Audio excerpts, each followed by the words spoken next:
Goedemorgen, dames en heren. Het is 10 uur. Good morning, ladies and gentlemen. It's 10 a.m., so I propose that we open this meeting. Welcome. I'm Kees het Hart. I chair the Supervisory Board, and I'm pleased to open this annual general meeting of shareholders and welcome you all. I'm also pleased to welcome those following this meeting online. Today, all members of the Executive Board are present.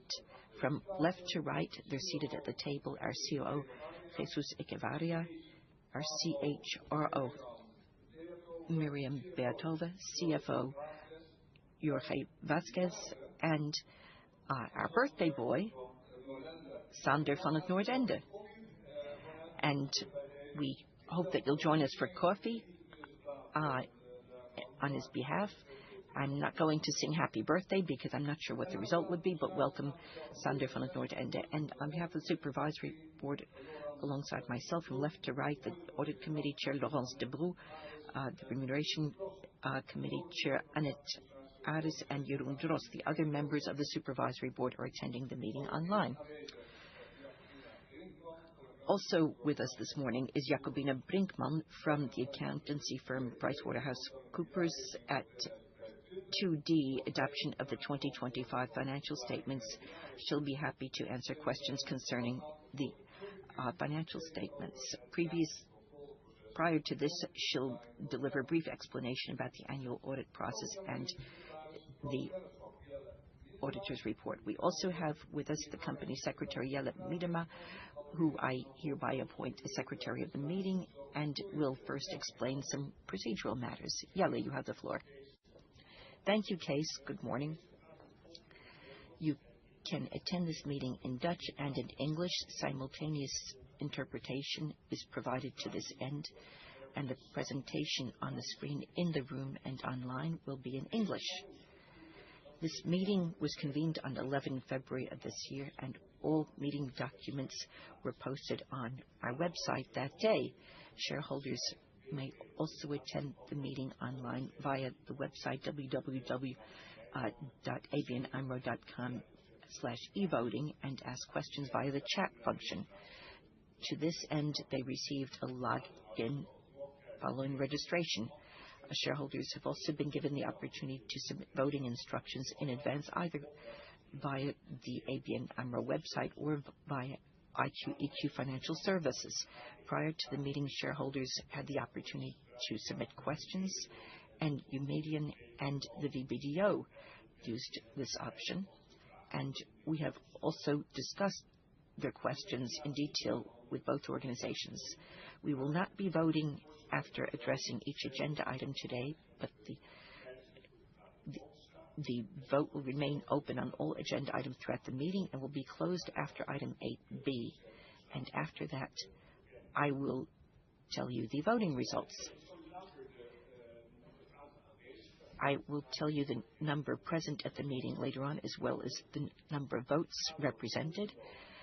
The meeting is recorded and broadcast live via the website, including a video recording. The draft minutes of the meeting will be made available within 3 months, and after that they will remain on the website for 3 months for your comments, and after 3 months the chair and I will adopt them. Now back to you, Kees. Thank you, Jelle. And we will now proceed to item 2, the report from 2025. At this agenda item, we will be discussing at 2A, the report from the Executive Board, including the sustainability report and the report from the Supervisory Board for 2025. At 2B, the highlights of the corporate governance structure and compliance with the Corporate Governance Code for 2025. 2C, the remuneration report for 2025. 2D, the proposal to adopt the 2025 financial statements. 2E, the explanation corresponding to the reservation dividend policy. And 2F, the regular dividend for the 2025 financial year. First, I'm pleased to give the floor to Sander, who will deliver a presentation about the general course of events in 2025. And after that, he will hand over to George, who will discuss the financial course of events and other items stated. Birthday boy, you have the floor. Thank you, Kees. And it's good to see all of you here again today. Of course, I received some messages congratulating me this morning, and everybody wished me a good day. And I said, well, we have our shareholders meeting today, so today will certainly be a good day. Once again, this year, as Randstad, we did excellent work, I would say, and we achieved an impact on people's work, and work figures prominently in people's lives. And we're proud that this year, once again, we placed over 1.7 million people all over the world in jobs. Daily, about 560,000 people work with our clients at Randstad. And if you think about that, that's roughly the population of Amsterdam. If you multiply that by the average household size of 2.5, then as Randstad, we're basically supporting about 1.5 million people via our talents, and we served over 150,000 clients in 2025, and we trained 530,000 people in 2025. Customers and talents are satisfied on both customer and talent satisfaction. Our average score is 8, so overall we can and are proud of what we have done at Randstad in 2025. And what we also did in 2025 is celebrating 65 years of Randstad. And this sheet reflects a few impressions from the festivities. At the bottom right, you see the Netherlands. At the bottom right, you see Spain and Japan, if I'm correct. And that was a global celebration because 65 years ago, Fritz Goldsmading on the back of his bicycle brought our first temp person to the first customer, and then expanded Randstad to a global company, of course, with our core values of knowing, serving, and trusting. Know your customer and know your talent. Serve your customer and your talent, and trust. Build trust with your customer and your talent, and aim for perfection, and protect the simultaneous interests of all Randstad stakeholders. So in that respect, Fritz was well ahead of his day and set up a magnificent company. And of course, 65 years is a very special birthday, very special anniversary. And of course, we had a great celebration, and we also told each other, well, 65 years, that's magnificent, but the next 65 years should be even more magnificent and dazzling, and we're working hard to make that happen together. So in that respect, it was a nice year of connecting.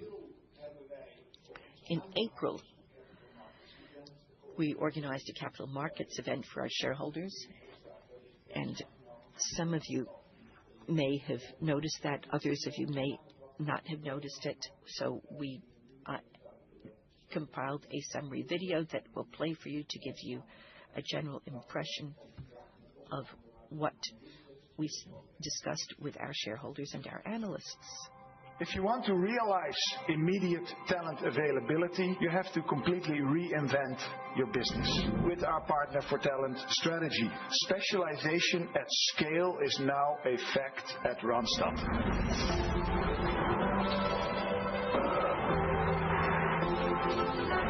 Dedicated teams with dedicated leadership focused on specific markets and specific market segments. Key part are our digital marketplaces, and this is a new way of doing business.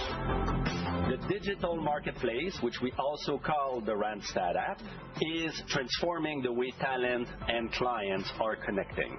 We have completely transformed the way we work. Not only are we fueling our Partner for Talent strategy, accelerating the growth of our specialty and providing better experiences at scale, but we're unlocking a better future for Randstad. Our innovative digital platform connects healthcare professionals with opportunities, providing flexibility for both clients and talent. The Zorgwerk platform is a thriving digital marketplace where healthcare talents meet healthcare providers. So it's our mission vision to use all capacity available in the market to fulfill shifts. We offer to our clients the complete infrastructure for their flexible staffing. So it's a one-stop shop which includes all the solutions. Randstad's Torque Digital Marketplace creates a vibrant ecosystem in which digital talent and employers find each other. The Torque platform seamlessly connects our customer demand with our engaged talent community. One of the things that we're rolling out is an AI recruiter.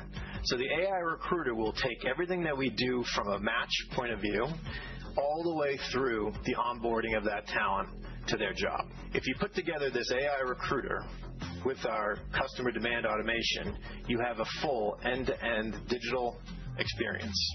We believe Randstad is onto something and we can accelerate growth structurally.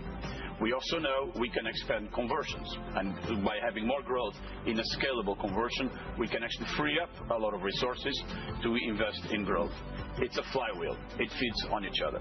The future of this new business model is already here, and not in small bits and pieces, no, at scale. So you might say, well, that sounds great, they're done. No, we're not done. We are ready. We are ready with specialization at scale, and we are ready to take this to the next level. So the execution is going to be critical, but the very fortunate thing for Randstad is here that we have the best team in the industry. And I would say thank you, Randstad team, for doing an excellent job. So let's give them all a big hand.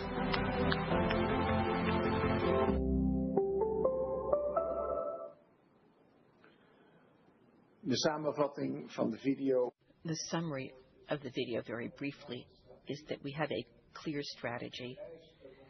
We have evidence that our strategy works at scale. And you saw our market Chen, who is in charge of the United States. For us, we've got $2 billion on the healthcare platform, and we have $8 billion revenue on various platforms. In digital, we have $2.3 billion on the platform. So altogether, about 15% in the new Randstad model. Now, moving on to the next slide. At the same time, we face a unique market situation. We faced some adversity in recent years, and the graphs that I plotted on this slide explain why that happened. On the left graph, you see that in 2022, the number of temps in the U.S. economy of the total number of employees was 2.1%. Nowadays, it's about 1.5%, which means that over 1/4 of the market has dissipated in recent years. So the industry is cyclical.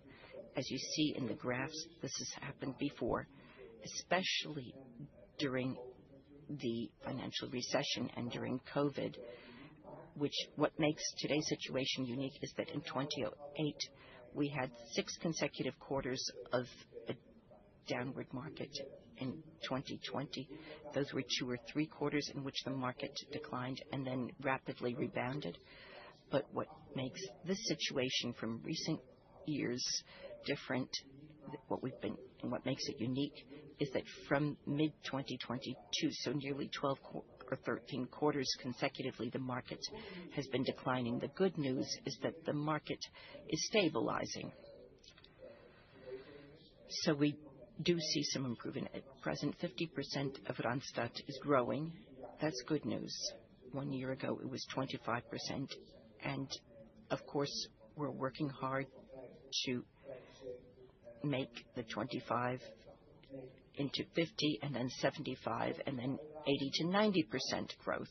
So that's the challenge. The market has been extremely challenging. The graph at the right indicates how many people are recruited by companies in terms of permanent staff. You see that the number of permanent hirings, and that's also an important branch. RPO, recruitment process, outsourcing, and permanent hiring are all under pressure.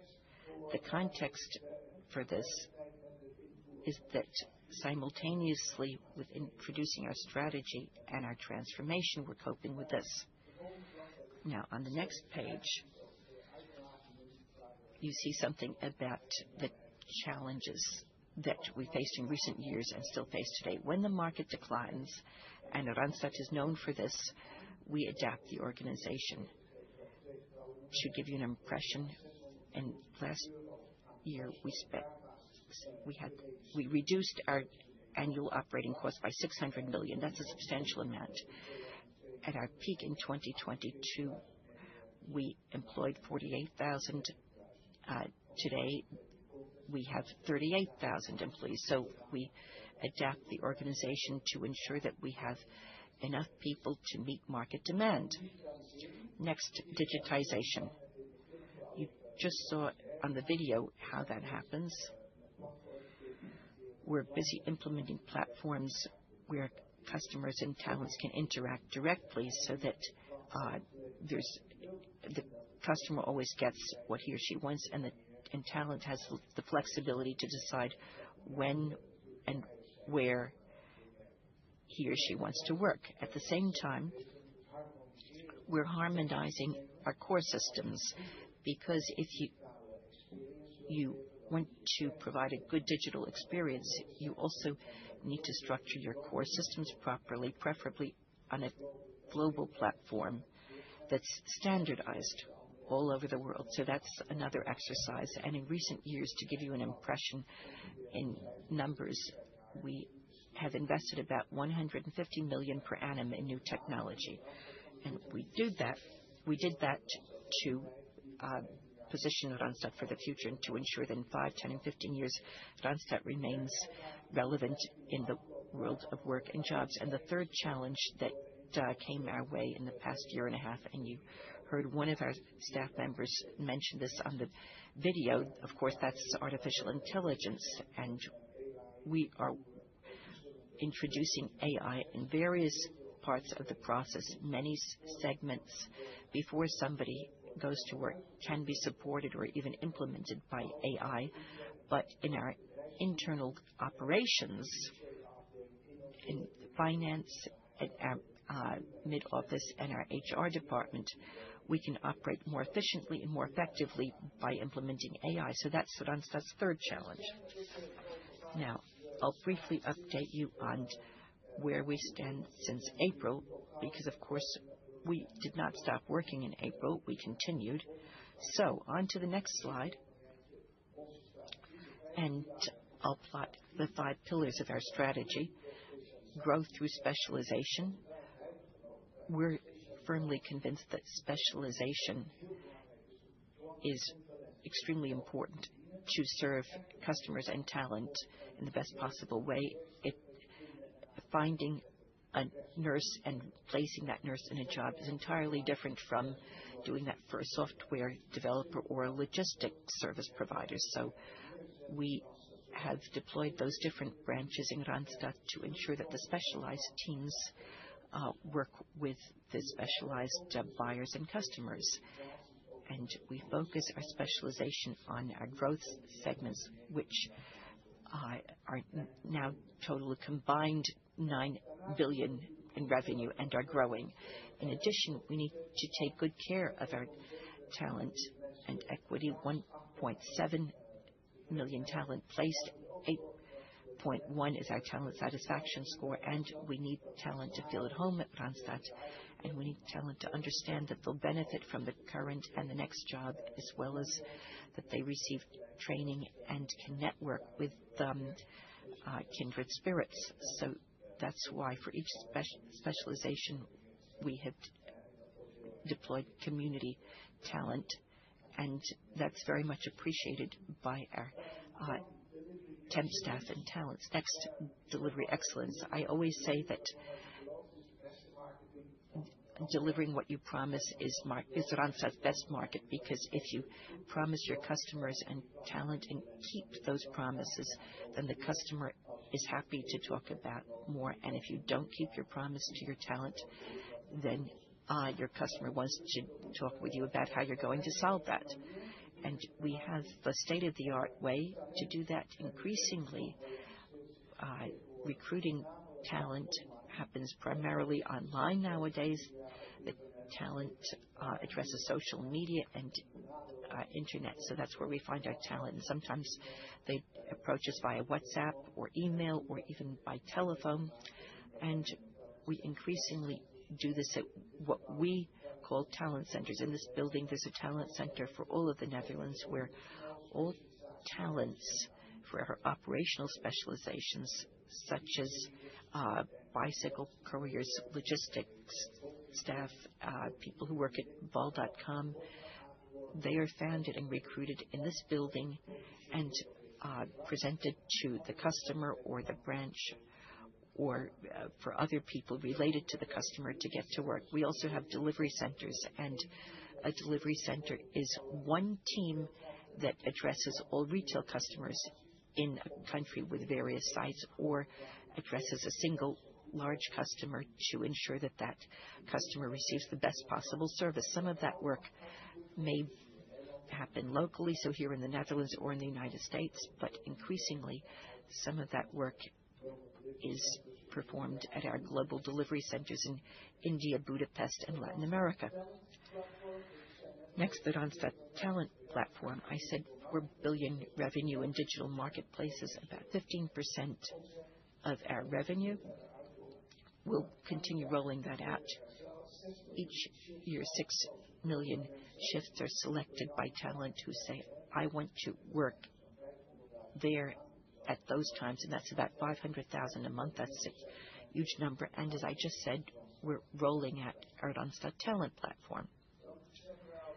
Next, we always say we're the best team in the industry, and 75% of our employees are now on a specialized career trajectory, so they focus specifically on finance, on skilled trade, on digital skills. And we have quite a few new leaders in our business that we recruited for specializations that we did not feature explicitly yet, and our employee engagement score is 7.7, so our employees are satisfied, and that exceeds the benchmark in our industry. Now, moving on to our next slide. Oh, I see there is no longer a next slide. To sum it up again, we have a clear strategy, and we know that that strategy works, and we know that it works to scale. The main challenge at present in Randstad is to continue rolling out that strategy with rigor and discipline and focus. George and I regularly visit shareholders, and they ask us all kinds of questions. But one of the most intriguing questions that I was asked recently when we were in New York was, what is least known about Randstad? And my answer was, we need to do a better job to tell you as our shareholders about our digital strategy and its benefits, and we need to quantify them. So we need to crunch those numbers for you, and we have a lot of work to do there. Another less well-known piece of information is that at Randstad, because we place people in jobs with experienced abilities, we send people to jobs, and at the end of the day, they receive their pay, and that's a complex matter, and ultimately that's a huge differentiator for us on the market, and it also makes it difficult to access our industry. So we have an underappreciated differentiator that is not always noticed on the market. I just wanted to share that one with you as well. Now, what are our plans for the coming period? Of course, we're entirely focused on growth. We have told our shareholders in our conference call about a month back that we are basically on a plateau scenario, and the January figures augured modest growth, so that was cause for optimism. We'll continue with our talent families, and we'll make sure that we take good care of those talents, because talent is becoming increasingly scarce. And I believe that whoever offers the best talent will have an edge on the market, will continue delivery excellence, and will continue scaling our Randstad talent platform, including artificial intelligence, and of course will remain the best team. But as I say, the best team is increasingly complemented by AI, which means our 38,000 staff are trained in AI, and we ask them, look at how you do your work, what you do every week, what you do every month, what you do quarterly, and how can AI support you in doing that work. And wherever I go, I hear wonderful stories about how AI is being applied in contact with talent, in formatting resumes, in drafting job description. These are relatively simple tasks, and AI is able to provide a major contribution fairly straightforwardly to ensure that we do a better and more efficient job for our customers. So we're on track, and we're going to continue along this course with our partner for talent strategy. En goed om iedereen te zien. Goedemorgen. Good to see everyone. Good morning. We pick a few highlights. So Sander was clear we had probably now the longest decline in Randstad's history. That's basically the context in which we operated in 2025. But there's, I think, 2-3 important remarks from, let's say, a financial performance perspective that I think speak for 2025, but also speak for 2026 and what's likely to come from our strategy. One is growth. So clearly decline, we did not have the growth we were planning for. At the same time, it's a different 2025 than it was in 2024 and 2023. We have growth in the United States in our operational business. That's almost half of our company in the United States. We have growth in digital, Randstad Digital in the United States. We have continued to see growth in Spain. We continue to see growth in Italy. We continue to see growth in Japan. We continue to see growth in Eastern Europe. We continue to see growth in Latin America and many other parts. At the same time, for the third year in a row, we also see challenges here in the Netherlands, Germany, Belgium, and France. But that's basically the context in which we come into 2026, and more a little bit about that later. The second one, and clearly it's the fourth box there on the slide, we are in decline. So that means we need to do everything we can, both short term, but also not sacrificing medium and long term to protect our profitability. And in that, normally we refer to that, remember, as adaptability. This year, on the third year of decline, was 71%. And there is a number that is important to highlight, because if we double click on that, as you remember from talking many years together, normally the ratio we can manage at Randstad and we strive for is this 50% mark. So this means, are we able to basically protect X% of our profit, or the impact of less revenue and less gross profit in our profit?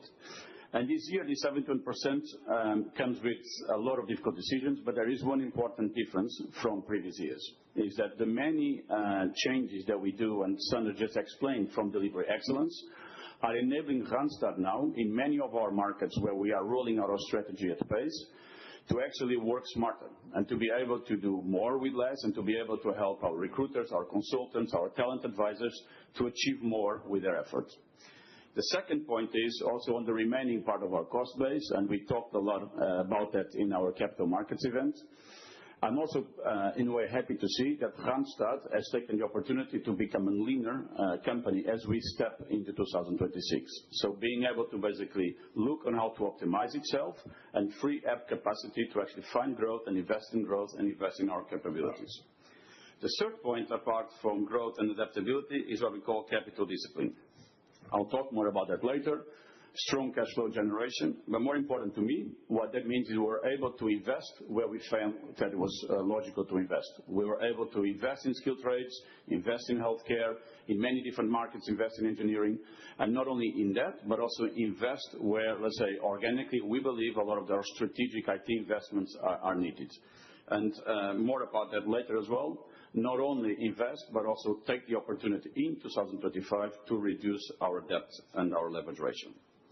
Now, if we look in 2026, and Sander already alluded to it, a few important points. So clearly, further stability. Well, we are in April, so we are almost in April. We can't talk a lot about what we see, but we spoke about January. We see stability more on growth in more than 50% of our business in our markets. We see clearly operational stabilizing and in growth, and we see the remaining 50% either improving or starting to analyze very difficult comparables. But it's also true that we live in a world that if we think we are done with uncertainty, it keeps on surprising, as I would say, almost every second week. So clearly, macro and geopolitical uncertainty are elevated. So the same attention that we had in 2025, we need to remain very clear that that is absolutely critical in terms of adaptability into 2026. Also, I think important to highlight these levels of uncertainty together with fears of AI and, let's say, the deflationary potential impact it can have in our industry or in many other industries have had an impact on both on the pressure and the volatility of our share price. And as a result, our move out of the AX is something that is definitely regrettable. But our focus remains the same. Position Randstad to capture growth through specialization. Sander alluded to it. There's growth, and we are going for it. Continue to build the best team and the best talent service models, and continue to operate a smarter and leaner Randstad. Financially, that means investing in growth, investing in the best propositions that the industry has, and building structural scalability, make Randstad a more scalable company so that we can grow and we can build more leverage and value in line with our ambition. But let me double-click a little bit on our P&L and just put some numbers into the concrete 2025 performance. So the top line, we talked about it, 23.1 billion. See the decline of 2%, 2.5%. But clearly, we also talked about it. Sander showed two graphs. It showed what was happening in terms of the contingency side of the business. And there, as we just said, we see much more resilience. So in many of our clients, when they now look about the flexibility and how to plan for work in what they need throughout the year, they're coming from Randstad, and we see a strong start of the year when it comes to our contingency and flexibility solutions. On the other hand, our permanent hiring, and that's basically a global phenomenon at the moment, the labor markets are stuck. So permanent hiring and everything we do for permanent hiring is extremely down this year. Now, that has an impact, as you can see, on our gross profit and our gross margin, because permanent hiring typically comes at very high percentages, 100% business fee. And therefore, what we are managing is a -5% reality, because that's the gross profit, that's our net revenue. Now, in that context, what probably I'm pleased to see from a responsibility perspective is that our operating expenses have matched that 5%. And as I just said, that met for not only because a lot of effort, but because structurally Randstad is changing. And we see the benefits of our strategy while still protecting a high investment agenda in our IT systems and where we want to grow. This resulted, therefore, in an EBITDA of 720 million, which is exactly the 3.1% we had in 2024. Now, for that, we also incurred, as you can see on the line below, 125 million of integration costs and one-offs. And unsurprisingly, primarily in the markets where we've been facing more challenges. So Northern Europe, Western Europe, and primarily the Central European countries. If we keep going down the P&L or the income statement, then we see that, as always, we complete an annual goodwill impairment test. And this year, we had a non-cash goodwill impairment of 9 million, specifically for our digital business or Randstad digital business in Belgium. Now, looking at the financing costs or the net finance costs, we see a normalization of 79 million. Remember, last year, we recorded here the substantial fair value adjustments on the loans and write-downs we recognized with the joint venture. And also to be fair, While we committed significant financial effort last year and again this year, and strategic focus over the years, the insolvency of the joint venture was also realized in mid-2025. Our effective tax rate for the full year landed at 30.9%, very well within the range we provide, and therefore our adjusted net income for holders of ordinary shares reached 442 million. This number is important because it plugs into our capital allocation policy and into our dividend proposal this year. Our free cash flow, as I mentioned before, improved to 598 million euros, almost 600, and our net debt and leverage ratio reduced to 1 and 1.3 respectively. With this in mind, let's turn to slide 22, which contains our shareholder return proposal. As always, I highlight our capital allocation policy has three goals. One, as we just mentioned repeatedly, first and foremost, organic growth investments. There's nothing better in terms of allocation of cash for Randstad than growth through our own business. Second, ensure always a strong balance sheet. And third, ensure solid shareholder returns. In terms of organic growth investments, Sander alluded to it, we continue to invest in our growth segments, healthcare, logistics, skilled trades, engineering, and also in our strategic transformation. In terms of balance sheet, I mentioned it before, the cash generated this year helped us reducing our leverage and our net debt. And in terms of shareholder returns, our dividend policy is very clear, is embedded in our capital allocation policy, as you can see on the right hand side of the slide. And our dividend policy targets a payout ratio of 40 to 50% of our adjusted net income, with a conditional floor if the 40 to 50% do not get to that level of 1.62%. As this year floor exceeds that particular threshold, for 2025, we are proposing therefore the floor dividend of 1.62 euros per ordinary share. Remember, we also have preference shares, and proposed payment on the Pref B and D shares totals 8.2 million. Pending approval today, these and the ordinary dividend will be paid in April 2026. But turning also to another part of our year, broader sustainability statements. And I'd like to say I'm pleased, we talked significantly about it last year. I'm pleased to cement our second year, let's say, of sustainability statements in accordance with the Corporate Sustainability Reporting Directive, CSRD, for many here in the room. But I also want to be clear, this is the second one in accordance to our CSRD. And at the same time, Randstad, and we've discussed this many times in the past, as at its core, managing on much broader impact than just financials. Sander alluded, he started the presentation, it's a long-term reporting basically on impact and on sustainability. For us, purpose and sustainability are drivers of long-term resilience. One hand walking hand with the other. And what I have here on this chart, and important is because we have the let's say the material topics on light blue. You can see them there. This 5 plus 6 is next 0. But you also have how we look at it. So from a sustainability strategy of Randstad, we've basically have pursuing 3 core outcomes: partnering for fair and equitable work, partnering with integrity, and partnering for a better planet.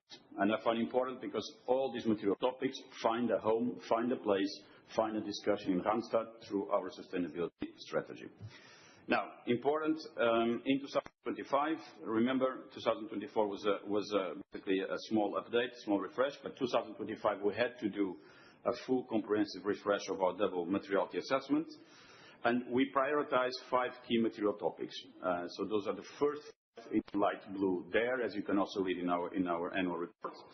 And it will not be surprising to you that once again, from all the interviews, all the external and internal input that we received, social, ESG, still is the one pillar that we feel we make a difference. Business and ethics, you see there as well, and importance of digital technology, like Sander just alluded to it, are key topics for us now in terms of governance, G. Now, one area that received a lot of questions last year in terms of environment, and I want to make it clear, albeit not strictly a significant material topic compared to the other ones. For us, for our teams, for our people, when I travel, when I talk to people, there is one thing that is very important. It's our progress to net zero in 2050, and we continue to report on that, albeit not being necessarily what we call, according strictly to CSRD, a material topic. Finally, to wrap up, three important 2025 specific governance remarks. This was the first year of our new auditor, PwC, and it's always a good opportunity to learn, to test, to challenge, to reconsider how we look at our processes, to relook at our control framework, and it has been very good to work together.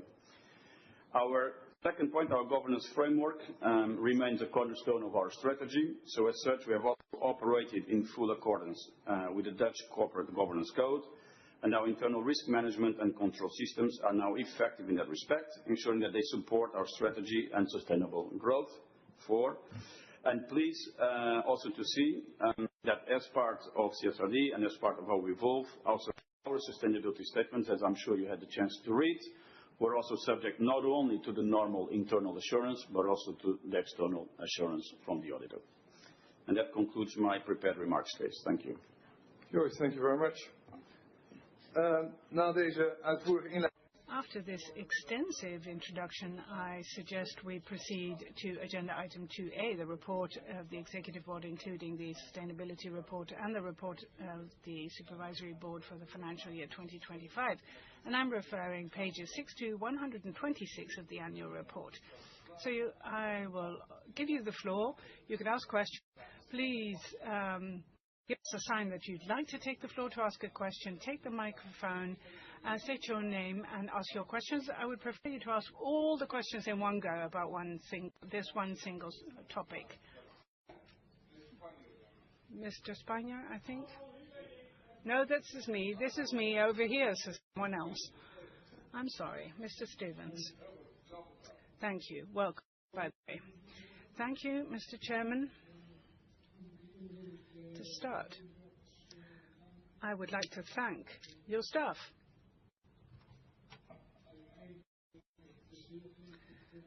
For everything they have accomplished, their performance this year, particularly the recruiters. I understand that they've pretty hard. I have some questions about ESG and the new law on temporary workers, taxes worldwide, working capital, and the necessary recovery.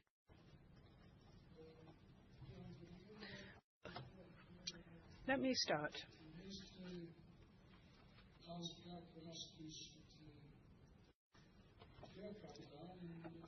Start with working capital. I think that was the most striking thing.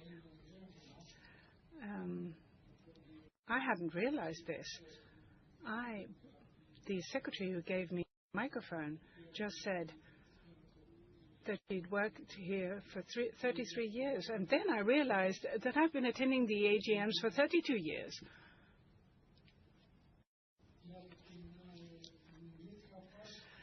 And so it was a mid-cap at the time. I hadn't realized that. So I didn't know any better. I just thought it was the shares were listed at the AEX. But then I looked at the share price and how that developed. Well, nothing to write home about. But it's better than at Manpower. So I can tell you that I have quite a bit of experience with Manpower, but it's rubbish. Working capital. A couple of years ago, I asked some questions about that. You pay out on a weekly basis. And if temporary workers want, they can be paid out once a month. But you send out your invoices later. And it takes a while for clients to pay. What strikes me is that there's an increasingly big gap between the two payment times. What are you going to do to reduce the gap? Because, well, cash is an issue, and the first half year is always tricky because holiday payments need to be made. So I'd like to hear a bit more about your DSO days.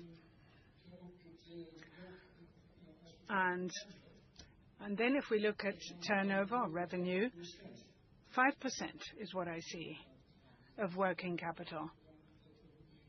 We think that that's not a lot. And we also think that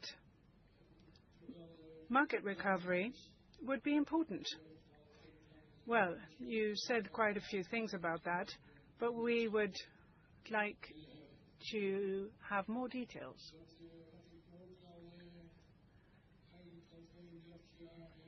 Something else that I've been hearing for 32 years is that we need to move from general to specialized services. But if I look at the graphs, we're still at the bottom of the market, the bottom end of the market. And digitization, you talked about that.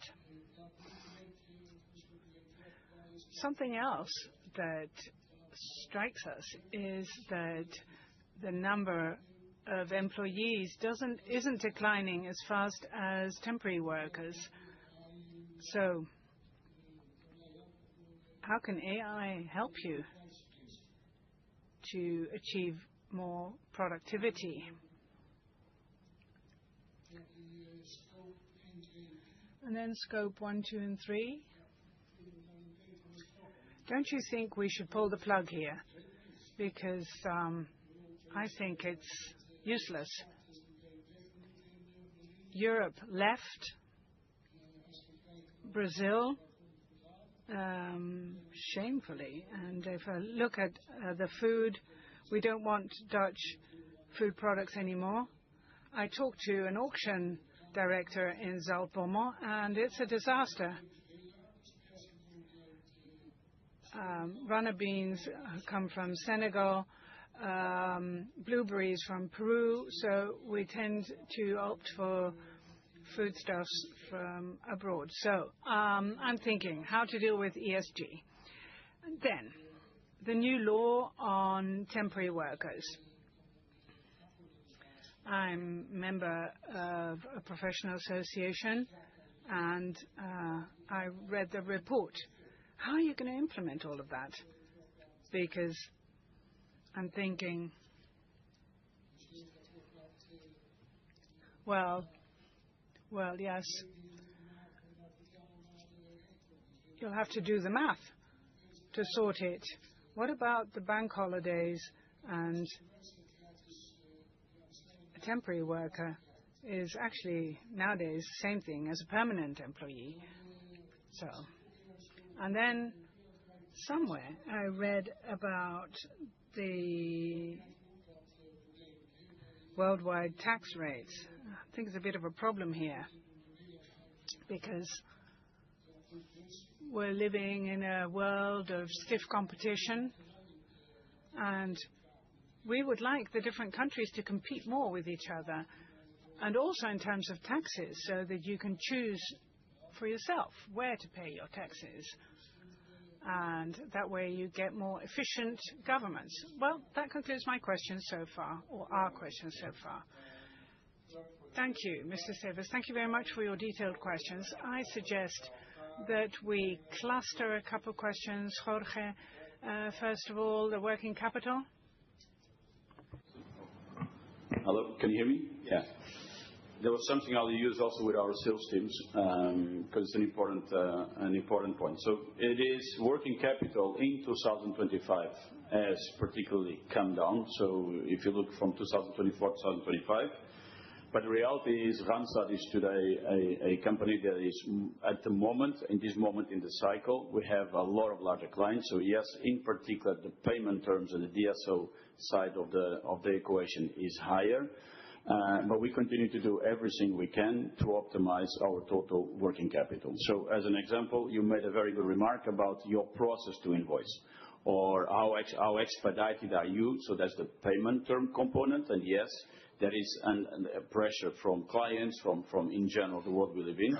At the same time, there is still a lot of opportunity, and for a lot of the, let's say, the process we are optimizing in addressing our time to invoice, make sure that, for instance, with new systems, we invoice right the first time, and there's a lot of effort in optimizing the working capital. The first step was this year already from 2024 to 2025, but it's an ongoing optimization process. From a tax perspective, I'll refrain from talking about competition. The point is, Randstad has a balanced tax approach. We publish always next to our annual report our tax report, and we've been doing this now for a few years. The principle is very simple. Where we create value in the markets, then it's where we should tax. We always go for a quite stable tax rate, and that's the rate as well that we stick for 2026. Thank you. On with Sander, market recovery, specialization, and digitization. First of all, the market, perhaps. As I said in my introduction, 50% of Randstad is growing right now, so that means that the market has already recovered there. And if we then look at where that's happening, Southern Europe, Italy, and Spain, that's where it is. And so we're between 5 and 10% growth is what we're achieving there. And the United States, and particularly operational businesses. So this is business in the distribution centers and the factories. It's also growing, so that's a good thing. And then Japan is doing really well, is performing well, has done so over the past few years. So we see that the market in those countries has already recovered. So where are the challenges? Our challenges are located in the heart of Europe: Germany, France, Netherlands, and Belgium. These are substantial markets for us, as you know. So we're doing everything we can in order to make sure that we visit our clients as often as possible and do the best possible job. But we also depend on what's going on in the economies.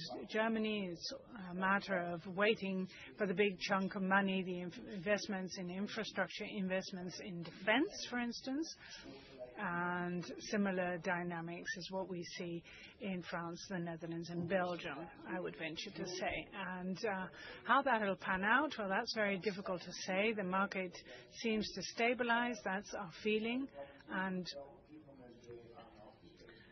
another issue is, of course, the conflicts in the Middle East. Now, that doesn't help our clients in general. And if this continues for a longer period of time, that will have an impact on the amount our clients sell or produce and transport, and that obviously will have an impact on us.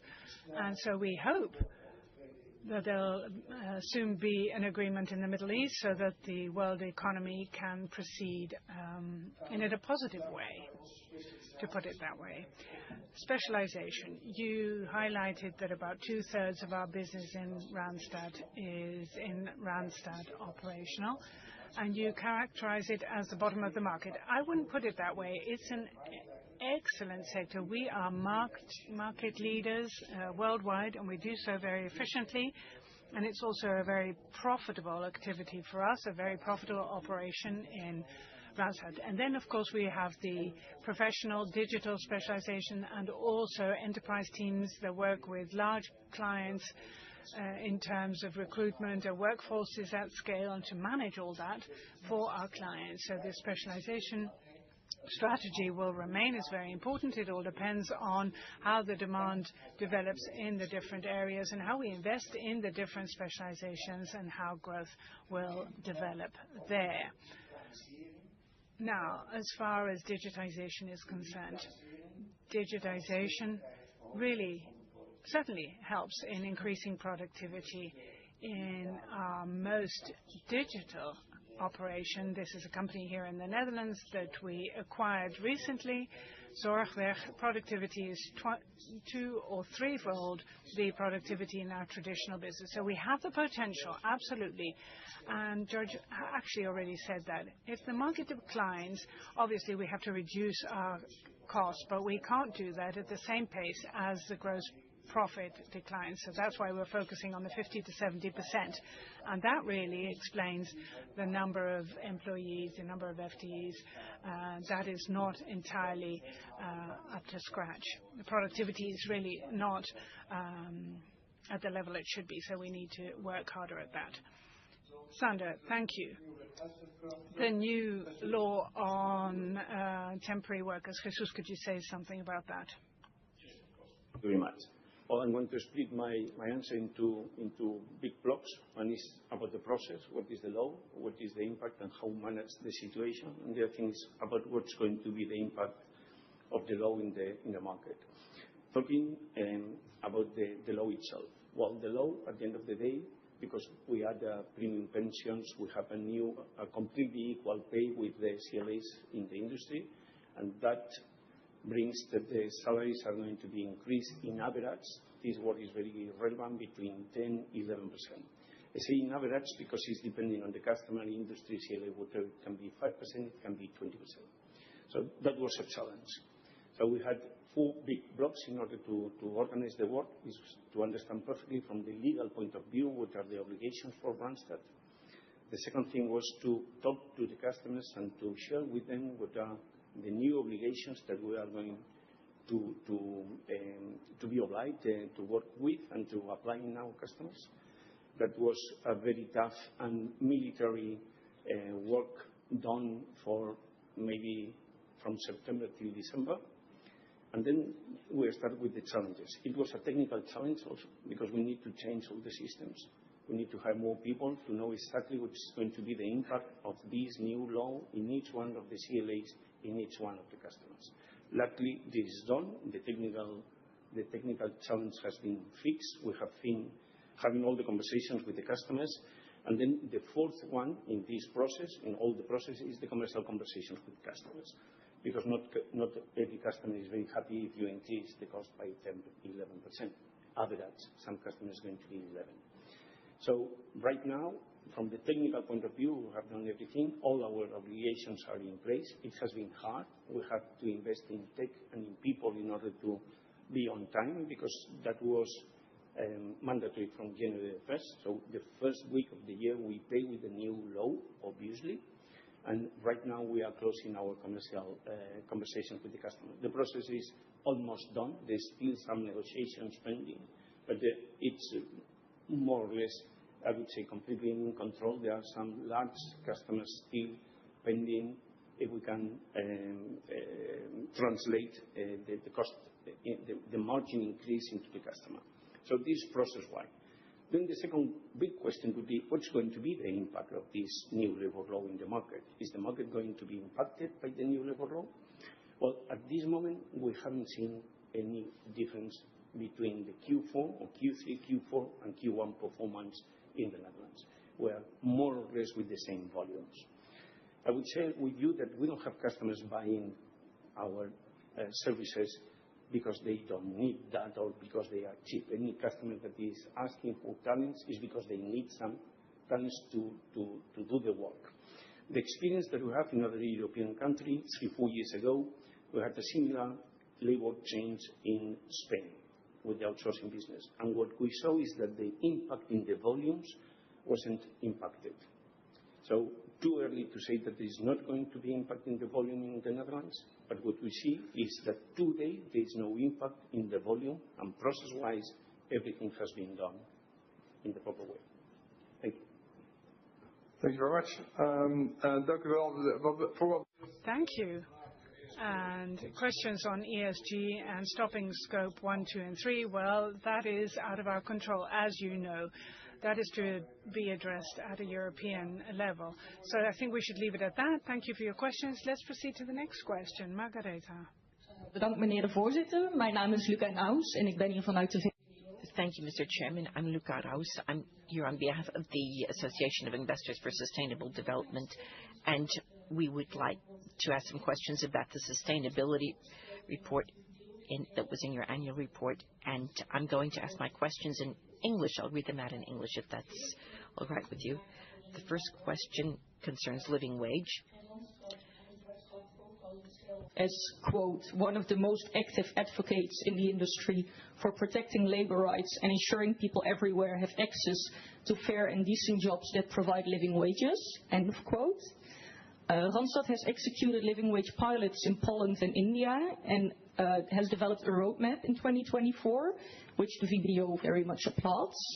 However, little information is publicly accessible about these projects, and VBDO sees great value in transparency and knowledge sharing between peers and sectors, and think that it would also suit Randstad's role as one of the world's most active advocates on this topic. Think of how to engage with suppliers, on how to convince them to participate in such pilots, which methodology has been used, etc. So we would like to ask you whether Randstad would consider making these learnings publicly accessible or accessible for other industry members. And apart from knowledge sharing, the VBO would also encourage Randstad to share the interim targets and milestones that are part of the roadmap and report on the progress. So the question is, would Randstad be willing to start reporting on this in the next annual report? The second question is related to the CSRD. And VBDO has seen that Randstad indeed has put significant steps towards adhering to the CSRD reporting requirements. And an important part of this is stakeholder engagement. In 2025, we saw that Randstad has diversified the methods applied for stakeholder engagement, and besides surveys, also engaged with stakeholders through dialogue. But it remains a bit unclear which topics are exactly discussed with specific stakeholder groups, and what concrete insights have derived from those engagements, and how those insights, again, have been taken along in the process of, for example, the double materiality assessment. On page 84 of the annual report, it's, for example, visualized that in the last phase of the DMA, the prioritization and the concluding of which topics were material was solely done by the executive board. So the questions are, will Randstad in its next annual report provide more insight into the topics that have been discussed with different stakeholder groups and how their specific interests have been considered? And especially regarding the stakeholder category society, it remains a bit too unclear for us which parties are considered to be NGOs, and we would like to encourage Randstad to publish a list of the NGOs that have been taken along in the engagements. Thanks a lot. Very clear. Thank you very much. Mirjam, would you mind to talk about Leefbaar Loon? Yes, thank you. I will start, and then on the CSRD reporting, George may add also points. So on the living wage, to start with, first of all, we remain actively engaged, obviously, with living wage, both for talent and for our employees, as you said. We have indeed a plan that we started to share, I think, the last AGM or 2 years ago. In terms of the talent, we work on AOE and employees. We count on the AOE definition that will be issued, we expect, in the course of this year, and that was what's shared also in the last AGM. We will apply definitely the definition and the calculation based on that. But in the meantime, obviously, we are taking actions for talent. Particularly, we comply 100% with the local minimum wages in all the countries where we operate. And we also actively participate in social dialogue for collective agreements. In addition to that, as you mentioned, we have started pilots in some countries, in a couple of countries, and with some large clients who, some of them appreciated the transparency and the openness and the proactivity of us reaching out to them, pondering on that topic. On the employees, as I said last time, tech is absolutely important for us if you want to do that calculation and really reliable and auditable calculation or assessment on living wage and pay equity, actually. So the tech roadmap was mentioned also in the last AGM. I'm pleased to say that in the meantime, we have progressed and we have completed the first phase of the working implementation in 3 main countries, Spain, India, and Switzerland. So that is definitely part of the roadmap that we continue to follow. And as said, we are now looking forward to the AOE definition to continue to build. In terms of transparency, we are in a pilot phase, as I mentioned, so we also need internally to learn about it. And this is, I can assure you, a topic, and you have seen in Joe's presentation, one of the pillars of our sustainability strategy. And it is reviewed on the agenda of the Sustainability Committee. As we continue to learn, we will decide the roadmap for communication, external communication. Thank you. Thank you. I think it's a good proposal. Let me reflect first on the process of this year. So it was discussed indeed or decided or debated with EB, but it's a multifunctional team. And just to be absolutely clear, the whole process, both the internal consultations and the external consultation, was led by an independent partner together with us, of course, or together with a multifunctional team.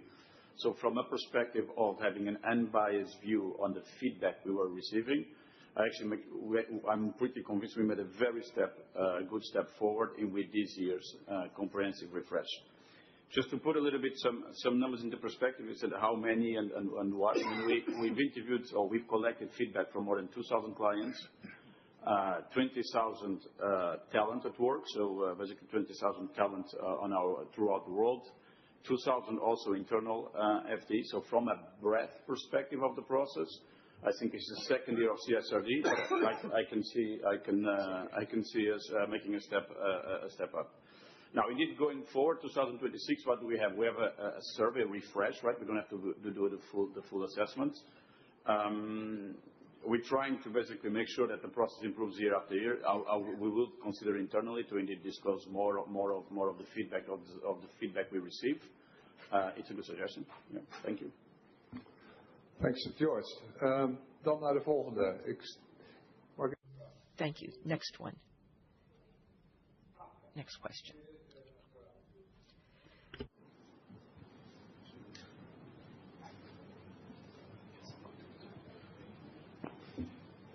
Ja, even uw naam voor de mic. Please state your name for the minutes. Good morning, ladies and gentlemen. I'm Robert Vreeke from We Connect You. I am delighted with this top team, which is achieving wonderful results and is able to deliver. But what I don't seem to be hearing is we're in a cascade of crises. In 1973, we experienced the oil crisis, and we learned very quickly because 50 years later, we are in a mega oil crisis. In 1972, we had a report to make the world sustainable. 50 years later, we're in a mega sustainability crisis because in 2015, we had agreed not to exceed 1.5% global warming on Earth. And 10 years later, that's where we are. And that is an enormous threat to our economy and to Randstad. And you can do something about this because we have a CFO and a CCO from Latin America. And that's where the biggest forest in the world is. You have the Amazon, and you can make a difference there. I'd like to add that in Suriname, that country consists 95% jungle. Much money can be earned there. The oil industry is coming, and Randstad should stay on top of it because much can be earned and much can be made sustainable and much can be preserved. And I didn't hear anybody mention India. We're in a huge oil crisis, and hardly a drop of petrol is entering India anymore. And I think that certainly merits our attention. I think you mentioned that the number of temps is down. It 2 years ago, there were 620,000. Now it's only about 607,000, and we need a lot of people. Over half of the Netherlands is over 50 years old, and many people are happy to work 8, 12, or 16 hours a week. And you could find a lot of additional temps that way. In addition, globally, I'm in dialogue with senior government officials and people in corporate industry, and I'm worried about cybercrime. Consider Odido and AI, because AI magnifies the use of water and energy. It's almost impossible to keep up that, and it's causing desertification in the landscape, and Randstad could address streamlining that. Those were my items thus far, so please ensure that we become energy independent, both gas and oil. And Randstad could do a lot to achieve that, expand in Latin America, plant new forests, and you certainly can make a difference there. And open far more branches in countries globally, because you're doing such a wonderful job that much of your profit could be used to expand, and temps should not be diminishing. Rather, you need far more temps all over the world. That's a wonderful challenge, and you've got what it takes. Sander. Thank you for your points, Mr. Frege. Let me start with a minor adjustment. Messrs. Vasquez and Chiavari are not from Latin America. They're from Latin Europe, specifically Portugal and Spain. But that aside, and yes, we do excellent business in Brazil, Argentina, and Chile in Latin America. Those are the markets that we're focusing on, and we'll stick with those for the time being. We do not intend to open branches in other countries. Of course, we do maintain close ties and deeply empathize with Suriname. I regretted to hear this morning that Suriname has not qualified for the championship, but instead a different South American country did. That was Bolivia. So we don't have plans to open branches in Suriname now. Regarding India, India has the second highest number of staff of all of Randstad, plus a great many people working for our customers. Tens of thousands work for our customers in India, so it's certainly an attractive market for us, and we're very active there. Next, employees over 50. You're entirely right. Employees, the most rapidly the biggest labor market increase among a group of employees is among those over 50 in the past years, and more of that group of employees also works for Randstad, and that's good news for our people. It's also good news for the world. As for cybercrime, a few years ago, we did appoint a new Chief Information Security Officer who got straight to work, and we did not have any incidents in the past year, so we are achieving good progress there. Now, about water and energy, we are doing our bit, but to be quite honest, what we use is limited on a global scale, but according to our CSRD reports, you'll note that we are doing our bit there. Thank you. Next, I propose if you would bring that gentleman on the second row, the microphone. Here you are. Good morning. I'm Mr. Keiner. I speak on behalf of the VEB. Prior to this meeting, another shareholder addressed me and said, often you criticize companies. Don't you have any good news? So if I criticize you too much, then it might be because I'm verbally awkward. I'm not trying to disparage your company or the way you're pursuing progress. I do have some concerns. It's not because you're doing all kinds of things wrong, but perhaps we're past the peak the golden era of Randstad.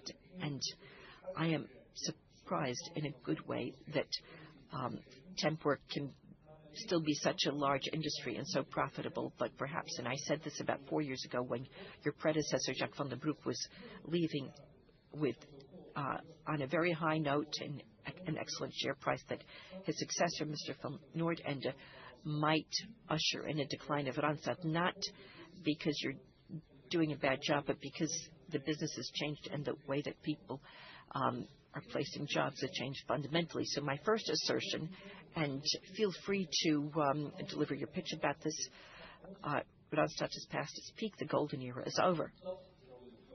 And if you could turn that around, a radical restructuring would be necessary. You don't need to have a physical temp agency. Perhaps what you said previously about Torque might be the way forward, but the rest of the organization would need to be discontinued as quickly as possible. Please, I'd like to hear your views on that. The second relates to AI, artificial intelligence. In the past, when you spoke about automation and new business model, this mainly concerned blue-collar workers, people in the factories who were made redundant. There was automation and robots were introduced, and the general expectation is that AI will have its greatest impact on clerical jobs, office work, and that's the professional branch that you have. But what is more likely to be protected are the few remaining factory workers and a few call centers, plus some logistics staff and healthcare workers. And assertion 2, which may contradict the first one, is that Randstad is going back in time, and that's where the opportunities are, and the hands that you cannot replace with an algorithm, or what you might be able to replace very easily and efficiently with a robot. Maybe that's where the future of Randstad lies. And third, I keep trying to emphasize the same point. The business model for Randstad in the future relates to a comment from Mr. van Noordende during his introduction today, when a huge investor asked him what is little known about Randstad. And what I understood, but correct me if I'm wrong, that's the barrier. It's not that easy to place a human being at an employer and have that human being do the work, get paid, and for some of it to trickle down to Randstad as the mediator. I beg to differ. If you look at the past, temp agencies were everywhere. Every little town and every high street had a temp agency. I worked for several years for temp agencies, and I did factory work. So somebody that is mediated by Randstad or by Tempo Team, I know the drill. I was surprised that this still happens. Shouldn't this be discontinued and become entirely digitized and happen on digital marketplaces? If what Mr. van Noordende is describing is true, it's a barrier. You can't place people in jobs and see the bottom line that easily. Why, if you're the market leader, are the margins so low? The EBITDA margin and your ambition for 20 years has been between 5 and 6%, but it's not within reach. If that barrier is so huge, why are you structurally unable to achieve that 5 to 6% margin? I sound more critical than I intend to, because I don't mean you're doing a bad job, but it's virtually impossible to achieve greater profitability or higher growth. Thank you. You formulated that very clearly, Mr. Keizer. Thank you. Sander could talk about this until the cows come home, and I'm sure he'd love to do that, but I'll ask him to be short and snappy. Yes, I'll do my best, Mr. Keizer. Thank you very much for your questions. Those are exactly the same questions that we think about every day, day after day, saying that Randstad has passed its peak, the golden era is over. Well, I would say that Randstad is facing more golden eras and peaks than have passed. And you said that Randstad should change, and that's exactly what we're doing. It relates to the specialization that we've discussed repeatedly, and digitization that we also spoke about. That's a transformation that takes time. And a transformation, I always say in Randstad, where there's an old Dutch saying, don't count your chickens before they hatch. We have to deploy that new model and then transform the business accordingly. And it's good to see that we have 3 significant businesses that follow that digital structure. And recently, we appointed a Chief Digital Growth Officer. That's David Cook. He's in the back of the room. He arrived from Booking.com, and I'm sure you know that platform. And he is going to help us with that transformation. So we're working on that now. About AI, you're right that the impact on work will be most pronounced in clerical jobs, software development, customer service, marketing design, and the like. That's about 10% of our business. So that's the challenge that Randstad faces, and that's why we've defined our growth segments. And our growth segments in Randstad operational are logistics, as well as for craftsmen. Think of plumbers, maintenance staff, service staff in factories. Think of the people working at data centers, electricians, and the like. In professional, so our healthcare business is growing. Engineering, obviously, for all infrastructure works that need to take place worldwide. And of course, Randstad Digital with all the digital skills. So we do focus our specializations where we see growth, and where we come from. Randstad operational is 2/3 of our business, and we're perfectly optimistic because we excel at this.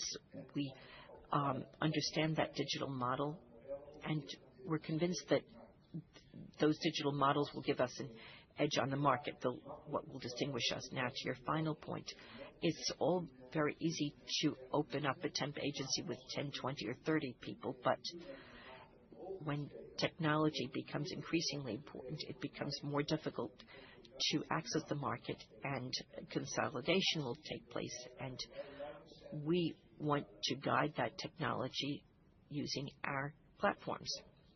Thank you. Okay, next question. That gentleman over there. Yes. Good morning.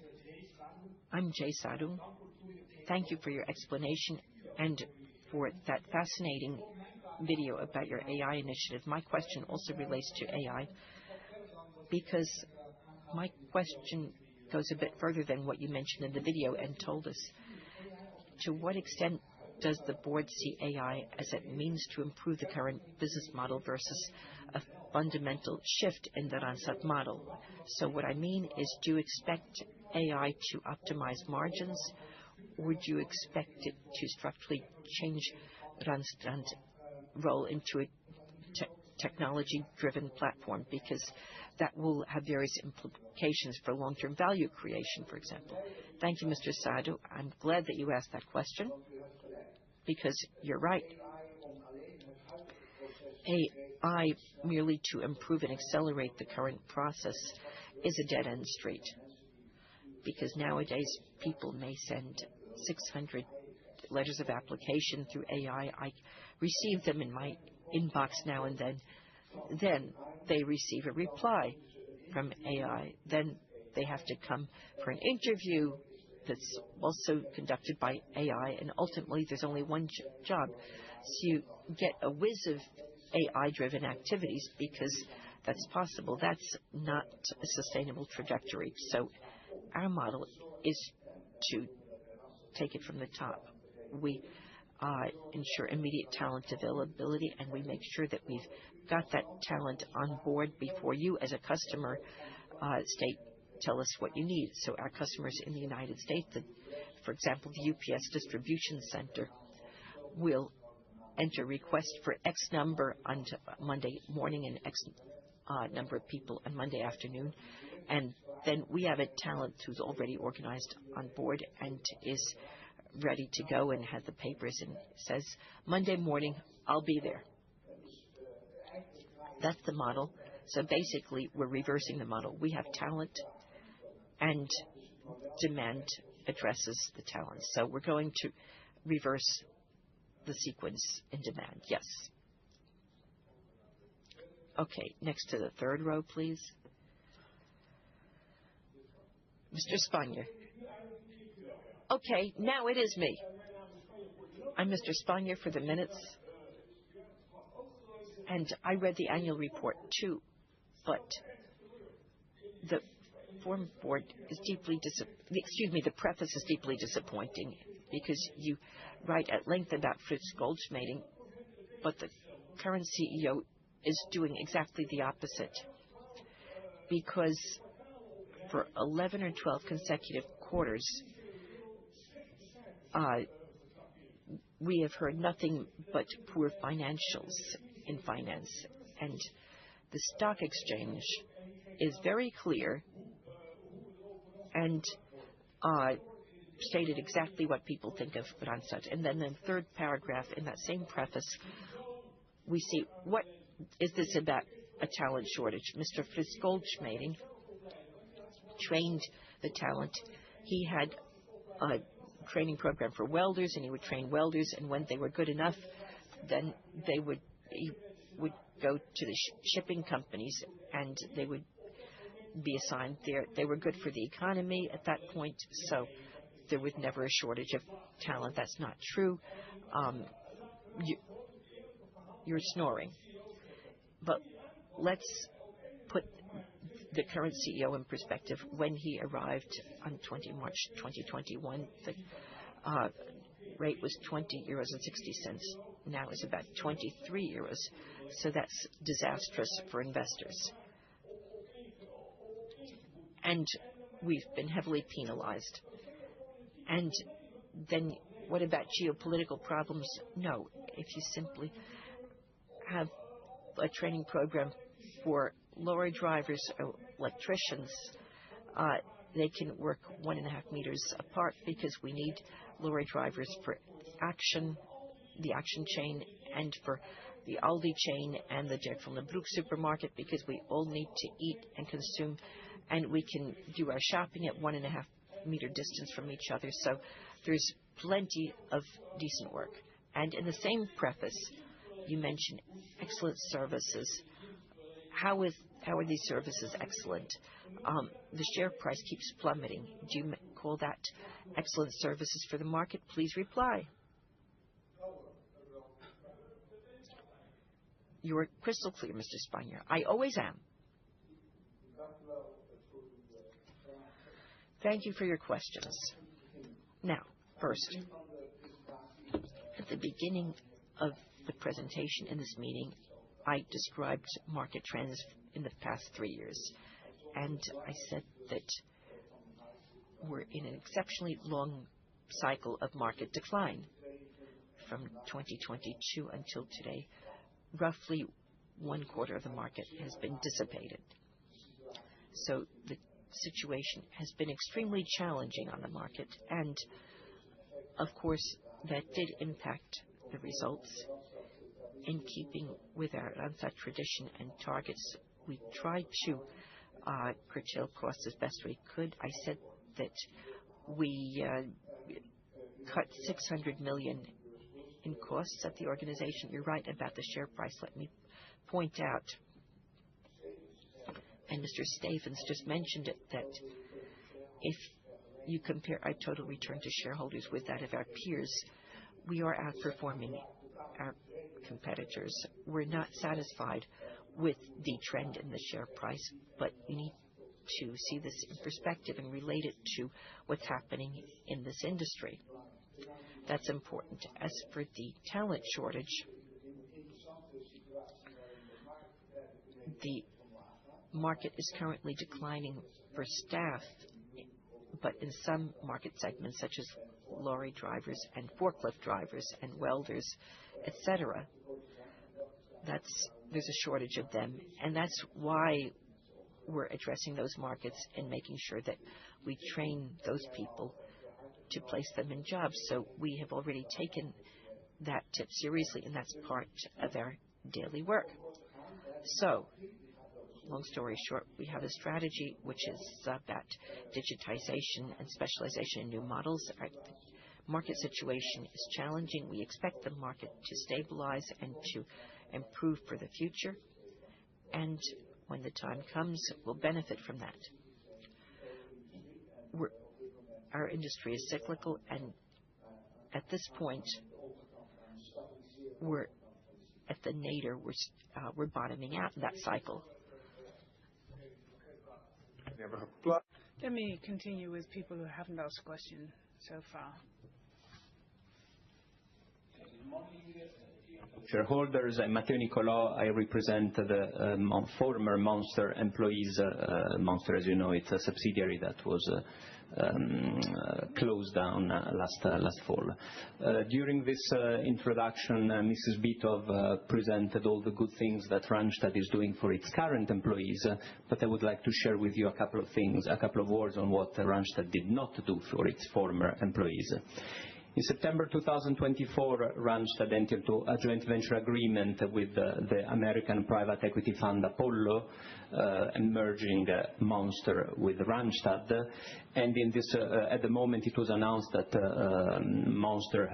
Randstad had found the right partner for Monster, and in this in this joint venture, they took 49%. So just one more towards who was Career Builder. Career Builder was a company that had been purchased by Apollo in 2017, and in typical private equity style, had been stripped to the bone, selling all the liquid assets, valuable and liquid assets. At the moment of the merger, the company was spinning by 40% year on year its turnover. It was overloaded with debt, carrying a 10% interest, and the value of the debt was 150% of the turnover of the company, due for repayment less than 2 years afterwards. So that was the ideal partner. So from the very beginning, the only interest of Monster in this joint venture was to offload Monster, getting a minority minority stake, in order to justify the loss of operational control. But then there is another point. How do you manage when you merge a company that is much more valuable than Career Builder to get a minority share? Well, pretty simply by creating artificial debt of Monster towards Randstad. So basically, by doing this, Randstad became at the same time a shareholder and a creditor. The management was so confident in this joint venture that 3 months later, 86% of the debt was depreciated in the accounts, and a few months later, 100% was depreciated. So on top of enabling Randstad to become a minority shareholder, this also enabled Randstad to get valuable tax assets. So you gain basically on two fronts. Now, what is important to here to stress is that at no point in time, despite what is stressed, Randstad ever thought about really giving a new chance to Monster. Since day one, the only objective with their partner was to close down the business, while minimizing its cost, maximizing the tax assets, and not taking any responsibility towards its former employees. So at the moment, at the moment of the Chapter 11, Monster, the joint venture, carried $360 million of debt, 135 from Career Builder, 225 from Monster, and toward Randstad. All this carried a 10% interest rate, and we don't need to have a PhD in finance to understand that when we have a company with a combined turnover of 200 million, which needs every year to produce more than $30 million just to pay the interest, there are few chances that there is success, especially as you have two companies with problems. So I would say it's pretty sad to see, the founder of the company, Fritz Goldschmeding, was quoted a couple of times. At the core of his principle, the respect for the people, social responsibility, transparency and integrity. And how did this management play in our story? Complete disrespect for the former employees, despite Sander always claiming that he's creating the most equitable talent company. No social responsibility, as the company basically relied on the public funds to bail out only partially its former employees across Europe, always shielding behind the excuse we do not have any operational control. And three, full lack of integrity, as since day one this joint venture was just a scam to get rid of Monster at low cost. So I will go closer quickly to the conclusion. My j'accuse here is not against all the company of Randstad, because I have the privilege to work for 15 years, first as a vendor, then as an employee, and there are plenty of valuable, highly professional people in this company. But now there is the direction that the company has taken is not the right one, and I have to say that many managers in the company, they've been ashamed of what has been done, and I had a lot of people reaching out to me privately to express the solidarity. In conclusion, actually the previous person mentioned the collapsing share price. Nobody mentioned in this room for the moment, it was mentioned manpower, but Adecco was never mentioned. Nobody claims that the market is very difficult currently, but Adecco is, it seems that now they regained the global leadership, so somebody is doing a better business in this industry in difficult conditions. Despite all this, there's been a pretty hefty pay rise agreed for the CEO, for the board. However, there are no cents for its former employees.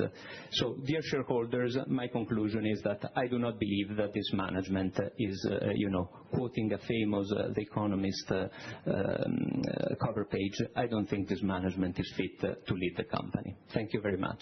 And others, I had already asked quite a few technical questions, and I got the answers, but... Thanks so much. Over to you, George. Yeah. Matteo, thank you. Thank you. There's a lot of inaccuracies in how you brought that. You have all the questions answered, as you rightly said, in writing to you. But I'll just like to kind of restate a few points you've made and put it into perspective. And the first point is we acted with absolute conviction throughout all the time and the journey we had with Monster since 2016, as we discussed. In 2022, as we also discussed, we were very clear in terms of strategy. We have 4 specializations. We don't have 5. And Monster, we felt, during all the changes that have been happening in the market since 2016, in terms of technology, in terms of marketing, we were not the right owners for Monster. So the option and the choice was clear: pursue the right owner and the right house for Monster. As you very well know, we tried to sell it several times, and we basically had bankers and the whole market approach from that respect. And we indeed found the right strategic fit with Career Builder, which was not much smaller than us, and it was, wrongly said, actually a better performing company than the Monster core job board, by combining the number 3 and number 4 job board, as we explained to all employees in the United States. That made it a strategic fit and a logical step for it. We reviewed all the business plans, we've had a look at all the cases, and we were convinced and acted that this is the right path for Monster. However, and regretfully, it did not turn out as we hoped. So, as you very well know, since we started the conversations at the beginning of 2024, Basically, as we go into the end of 2024, quarter after quarter, month after month, the whole market in job board kept on deteriorating exactly for the very same reasons that Sander just alluded to in what was happening in the market.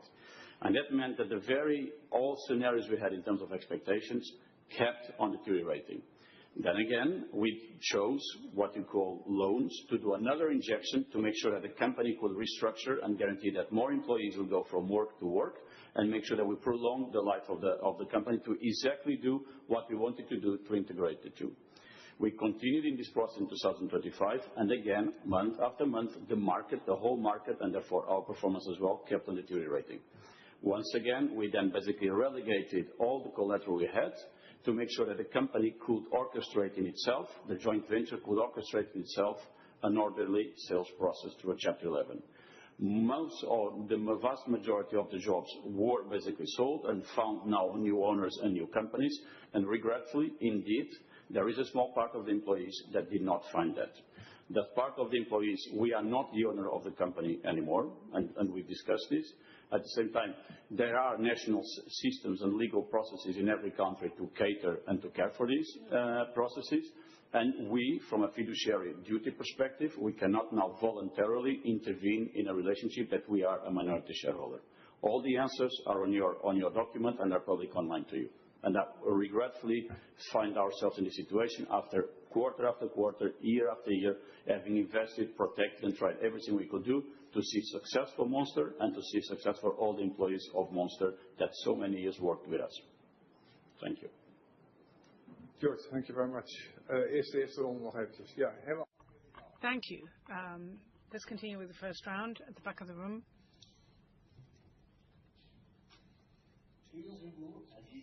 I spoke here as a temporary worker to alert management and shareholder about the situation of temporary worker in France and about the needs of direct dialogue with people in the field. 2 years later, the situation is still worrying. In France, in our area, we have seen about 20% drop in activity, around 25% fewer permanent employees, and the accident rate of temporary workers remains high. Today, I am here with my colleagues who are also temporary workers. Our presence here comes from our personal commitment. This is not a union initiative. We simply want to open a responsible dialogue about the reality in the field. We feel that decisions taken only from the top have reached their limit. A company cannot be managed only from above without listening to the people. We work every day in the agency on assignment. 2 years ago, we asked for a direct dialogue with people in the field. Today, we say must see clearly that no direct dialogue has been established since then. We need a direct dialogue with Mr. Labrousse. So, my first question is simple. Is the group management, together with the shareholder, now ready to finally open a direct dialogue with employees in the field and a temporary worker in order to find concrete solutions for the future of the company? My second question is about workplace safety. Work accidents among temporary workers remain high and represent not only a human issue, but also an important economic cost for the company, for clients, for society. What specific objective has Randstad set in France to reduce the cost related to accidents involving temporary workers, and what concrete actions are being implemented to reach this objective? I believe this question is also important for shareholders because preventing accidents is both a human responsibility and a matter of sustainable economic performance. A global company like Randstad cannot succeed in the long term without the listening to the people who make the company work every day. Thank you. Je voudrais préciser que comme vous parlez français, on rêve avec mon collègue depuis ce matin d'avoir la même qualité d'écoute qu'on a eue ce matin ici en France, chez nous dans notre région. Merci. Merci, yeah. Thank you. Mirjam, over to you. Yes, thank you, and indeed a good discussion this morning. So let me address your questions. First of all, in terms of dialogue, As you know, we have a culture that really values dialogue, and this is very important for us. For that, we have a structural way and informal way to do it. So this morning conversation was helpful.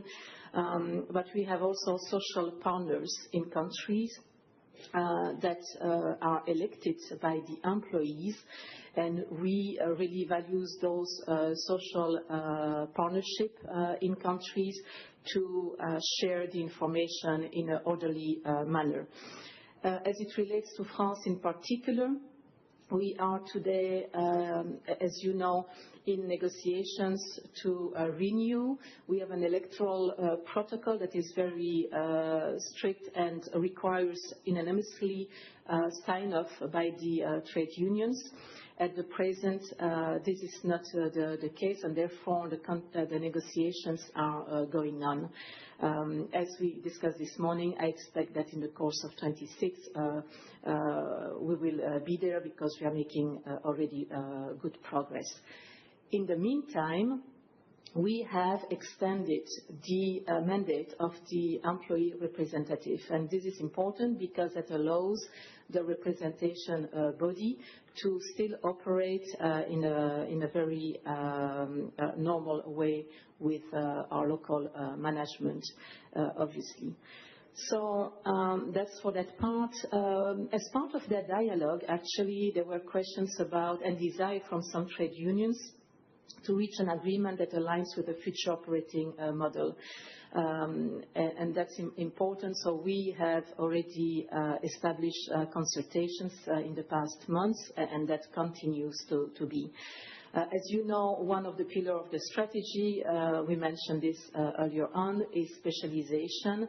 And we are working in France, like other countries, to the future operating models, specifically in OTS and PTS, to strengthen the specialization framework that we have. And again, this is done in consultation with our social partners. And actually, meetings are going on, and there is another one next week. And that will clarify, to your point, the role of the branches, the role of the in-house delivery centers, digital marketplace. So that's exactly the core of the discussion with our social partners. When it relates to health and safety, we mentioned this earlier on in the sustainability topic. Clearly, this is at the core of our sustainability strategy. It's one of the pillars. And it's very important for us, both for our own employees, but also for the temporary workers. And in France, in particular, we are taking preventive actions, but that's across all countries.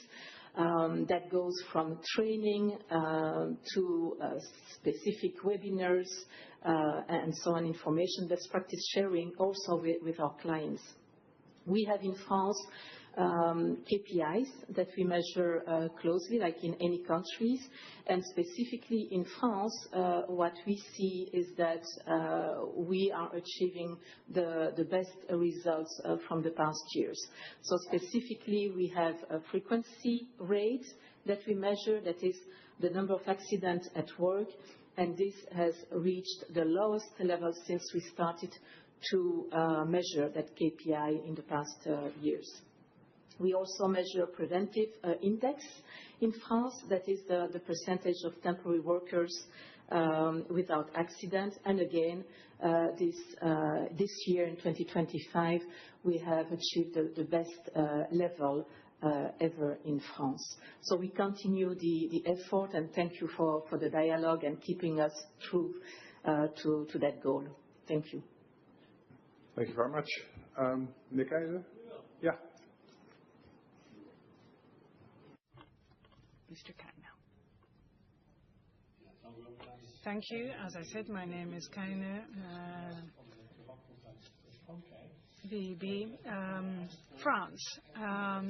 Someone talked to me prior to the meeting, and I recognized this gentleman from 2 or 3 years ago.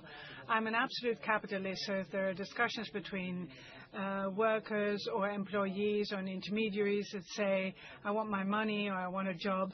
I will never choose for the employees. But on the other hand, Randstad should not facilitate that people be sent to unsafe environments. So if you have clients that cannot guarantee that people can work safely in a safe environment in a factory, for instance, I don't want that as a shareholder. And the fact that this gentleman was here a couple of years ago with a comparable comment is something that worries me. So I really hope you take his comments to heart. And this is something as a capitalist, I really don't want to go that far. People need to be able to go to work safely. And then I'd like to comment on what Mr. Spanier said. Well, it was his typical way, his very direct way of putting things, perhaps a bit aggressive. Doesn't mean to say that he is wrong. He's not wrong in the fact that the share performance of Randstad has not been very good over the past few years. In my own intervention, I put things into perspective. Of course, the market is tricky. We have had COVID, and now we have Iran, and we have all these new crises that we're going to face over the next few years. Having said that, for a number of years, at least 20 years, you've been saying that you have targets for profitability, EBITDA margin between 5% and 6%. I understand that you would not be able to pull that off within a couple of years, but now decades have gone by, and still is 3.1% right now. And that has been calculated in a positive way because the one-off costs that keep recurring, that are not that one-off, have not been deducted. So in actual fact, the performance is a lot worse. And the question I have right now is not a question to the executive board, but to the supervisory board. How much patience are you going to have with the current executive board if it turns out that over the next 2-3 years with this strategy or new strategy that you can't even hit the 5 or 6%, or that you will be lagging behind around 3% without including the one-off costs of restructuring, etc. How much more patience will you have? The chairman. Health and safety, I think that's more important than the margins, I would venture to say. So, and this is a main issue for the company, so I want Sander to once again emphasize that. Thank you for that question. And evidently, we only send people to work at places where they can work safely. And part of our protocol is that if we have a new client or a new location, we do a health and safety inspection, and we discuss with the clients what the measures are, which materials are needed, what PPE is required, protective equipment, etc. And we make sure that these PPEs are made available. And you just heard my colleague Miriam Beatova say that in France, this same gentleman indeed attended the meeting again as well. And at the time we said we will improve the situation, and the situation has been improved. And I understand from the French CEO at the highest level of the industry even. So yes, it is right at the top of our agenda, number one, because if people can't work safely, there's no Randstad, actually. So I fully agree.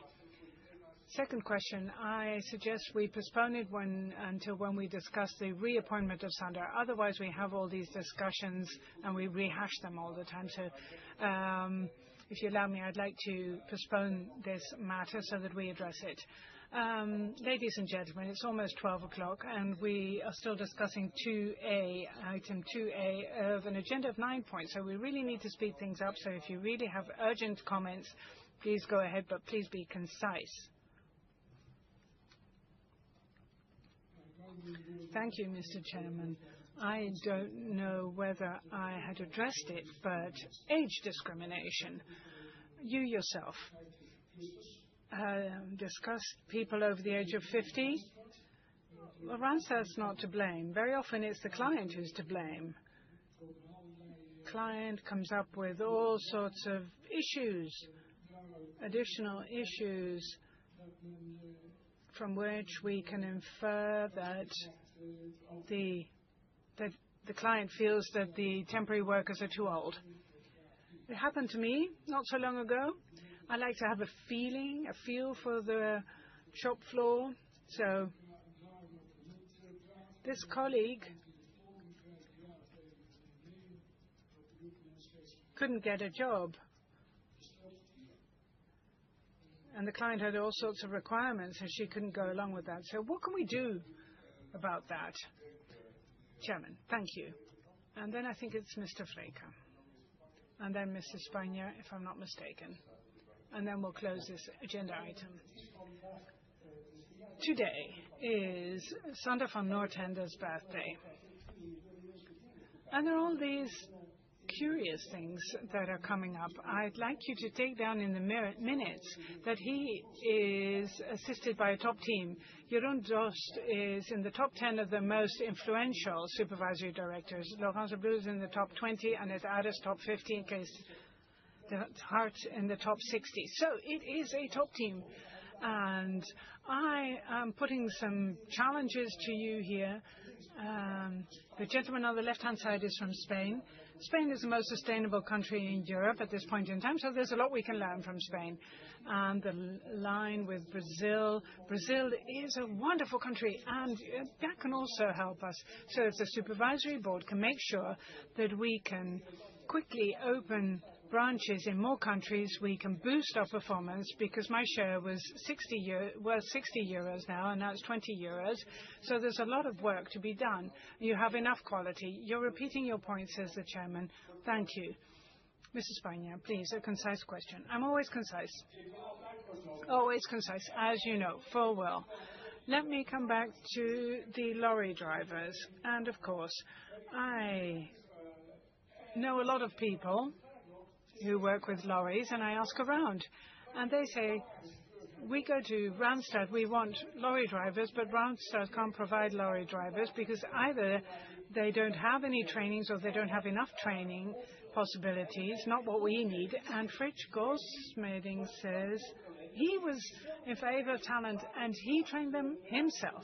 So why does the supervisory board not say to the executive board, you guys, you need to set up your own schools, your own training centers for electricians and the likes, because there's shortages in very many professional areas. Why don't you pressure the executive board as a supervisory board? And of course, it's a disaster, the share price, but you are also owner of the sail ship Amsterdam. You took part in Sail Amsterdam.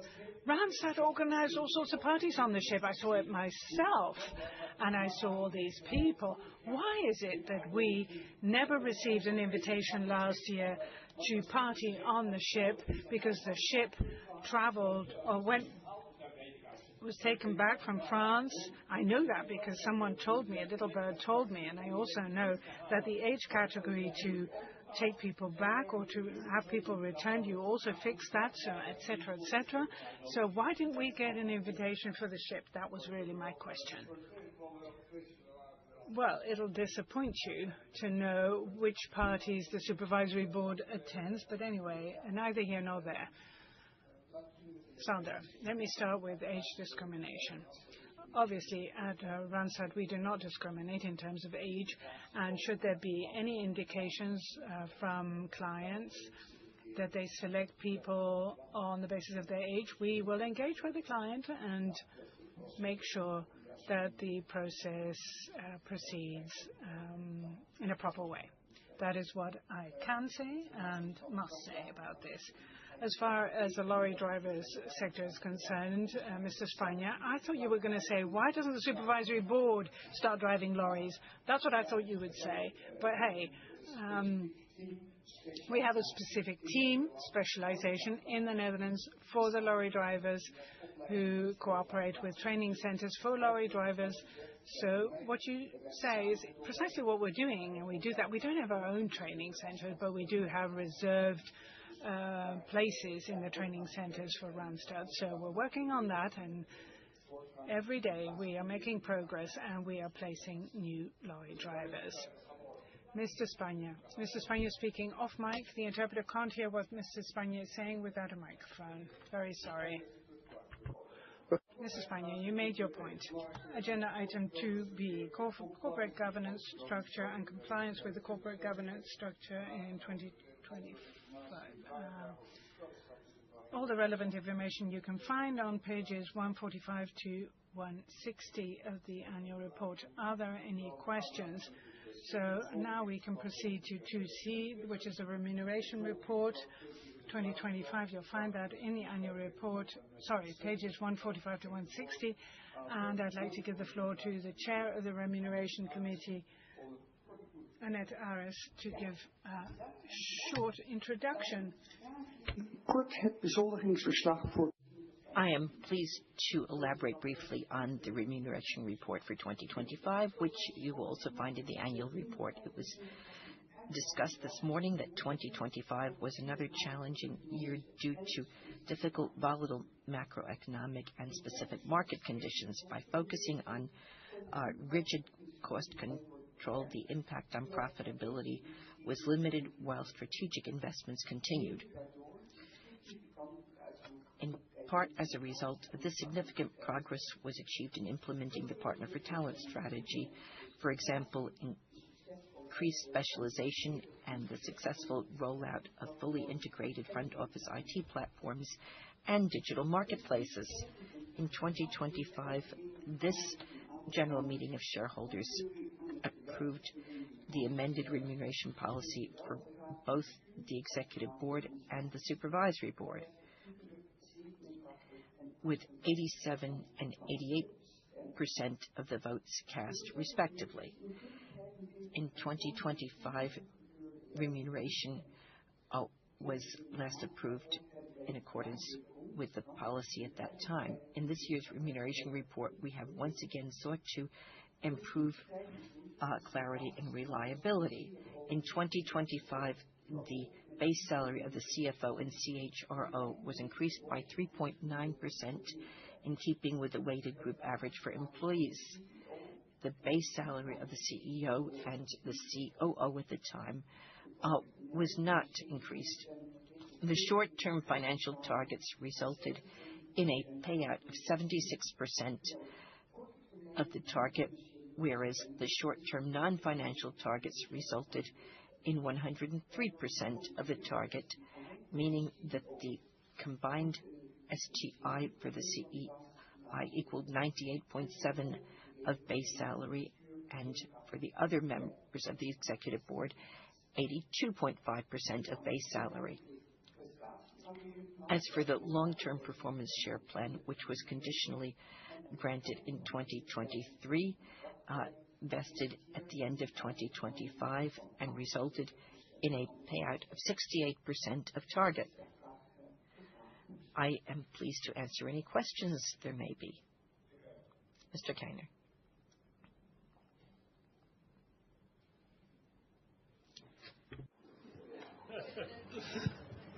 Yeah. I'm Mr. Keyner from the VEB.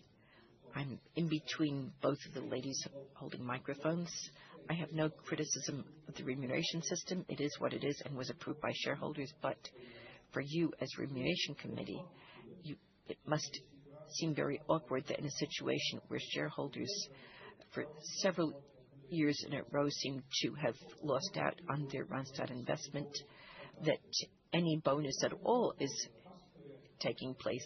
I sincerely understand that the hardest work of the executive is to make fundamental changes to the organization and to work on a future-proof business model that takes some years. In my view, it could be more radical and faster, but we can agree to disagree. But isn't it so that the actual financial results from the bonus should be expressed only once the shareholders have been able to benefit from them? So when the financial results are phenomenal. So don't you feel awkward that there is any bonus all as long as the shareholders continue to lose on their Randstad investment? You must at the very least see this is awkward. Well, I'll take additional questions and then we'll start answering them. Basically, I agree with the VEB. I believe that the supervisory board listens carefully and realigns turbos such as increasing share prices, open many new branches in countries, and with a McKinsey or Berenschot or Verwisse that could be arranged. and there is a big improvement date. So if Randstad is willing to get on board, that could yield successes, but I believe that there is far more potential here because a share that goes one way and goes in the other direction in 9 months, that's unfortunate. And of course, I'm very kind, but you have so many wonderful qualities that it could easily boost the share price. Consider the vocational education. You could score greatly if you train plumbers. Well, you don't need to lecture us. Do you have a question for Annette Aris, or is this a comment? Well, I am addressing Annette Aris. And given your professional background, much could be done to change this. Thank you. Any other questions or comments?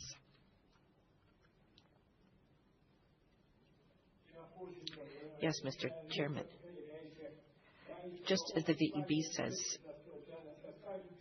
on the slide, we learned that 2025 was still worse than 2024. And how can the bonuses distributed have exceeded 50% in the remuneration report? I did not find the answer, and I would like an itemized reply as to why it was distributed. Floor to Annette, referring back to the explanation that we received last year about that we provided last year about the remuneration system. If you're looking at what you're going to remunerate management for and incentivize them, there are 3 elements, and you're entirely right. Absolute performance, revenue, share price, and the like matter. Second, of course, you want to reward management for how they dealt with extremely difficult circumstances and how quickly they responded, because you want them to do likewise in the future. And third, it's very important that progress is being achieved in the strategies. And ordinarily, if you revise a strategy or achieve a turnaround, the first results appear operationally by certain things that happen, and only later do you see the financial effect. So in our remuneration system, we tried to strike a balance between those 3 elements, and I agree with you that the absolute results were not as we would have liked them to be, because you can see that on certain KPIs, the management received 0%, and as much of the remuneration is based on the trend in share prices, management is suffering just as you are in that respect. Other things, such as the extent to which the management was able to cope with difficult circumstances, so their relative performance. And we also considered that in setting targets, assuming the expectations for that cycle, also in relative terms, management achieved the objectives in part, as well as on progress on strategy, which is quantified in relative operational progress, and we did see progress there. So it was a balance of those 3 elements, because, of course, we value you as shareholders, but we also value management working on the right things. Thank you, Annette. Next, 2 brief remarks remaining. Mr. Keiner.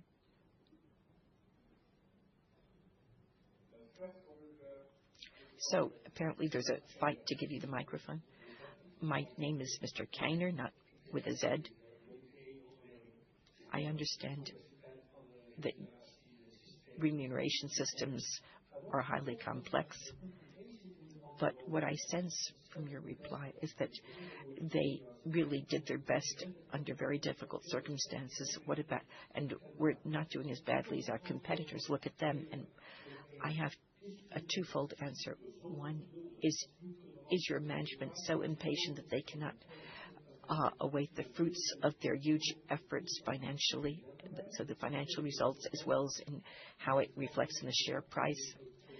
That's my first reply. And the second part of my reply is, if management needs to be rewarded for their dedication, why don't we simply abolish the base salary? Because that's the purpose of the base salary, after all.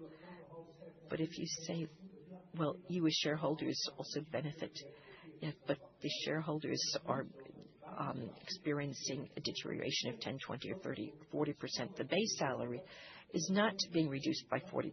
That's the standard remuneration, and it's only in the event of exceptional performance over the long term that you receive additional benefits. And I'd like to share those two considerations. And basically, your account is the same as at other firms, but that doesn't mean that your logic is right.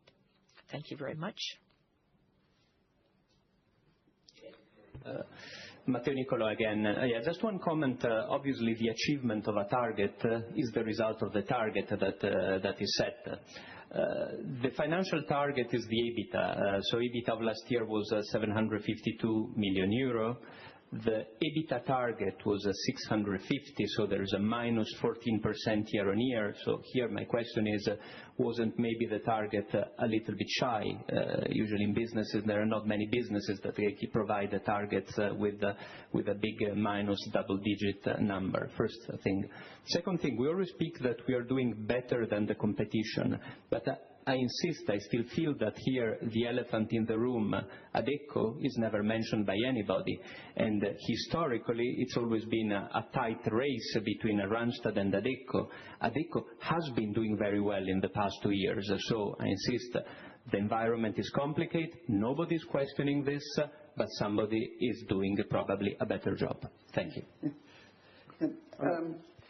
Maybe two comments with regard to the EBITDA target. It's indeed lower than last year, but we all know it's a very cyclical business, so we always try to balance what we think will be the impact of the economy, which is the relative effect, and then what is a good absolute target.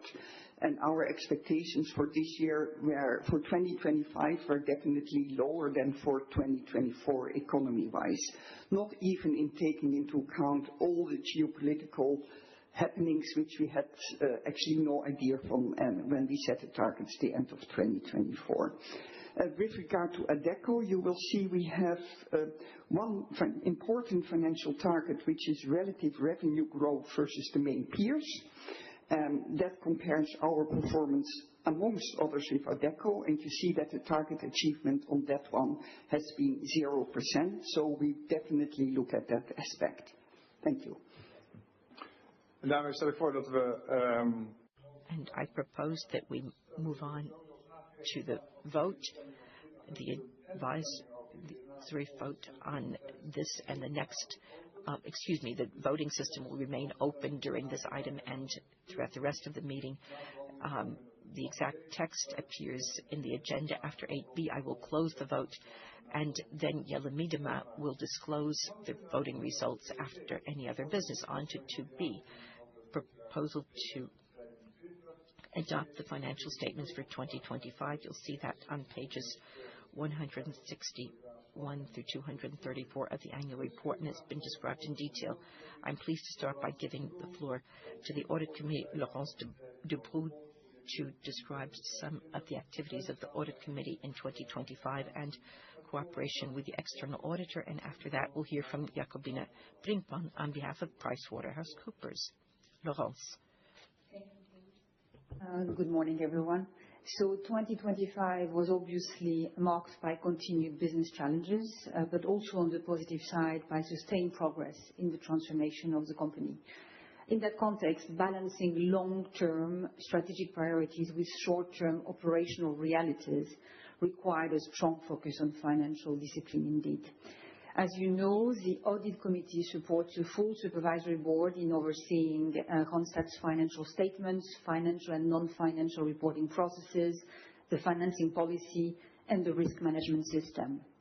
In 2025, the committee consisted of Kay Start, Jeroen Roos, and myself. We held 5 meetings, 4 of them prior to the publication of the quarterly result. Ahead of each meeting, there were preparatory discussions with the CFO, with the managing directors for control, financial reporting, and business risk and audit. And on behalf of the committee, I also met with the external auditors in advance of each meeting. During the year, we paid particular attention to development in results, cash flow, and financing. We also had as recurring item agenda data protection, information security, and cybersecurity, of course. We reviewed the development of IT general controls. We emphasized the need to further strengthen these controls, which the company is addressing through its digital transformation program, so a global approach. And we paid particular attention to the topic of access management, which is fully aligned with the external auditor's comments. At each meeting, we received updates from the Director of Business Risk and Audit on the work and the conclusions. And of course, we also monitored progress towards the updated statement on risk management, the so-called VOR4, which is part of the management report in the annual report. The committee reviewed the audit plan of the external auditors that include the scope, materiality, approach, focus areas, fees, and independence.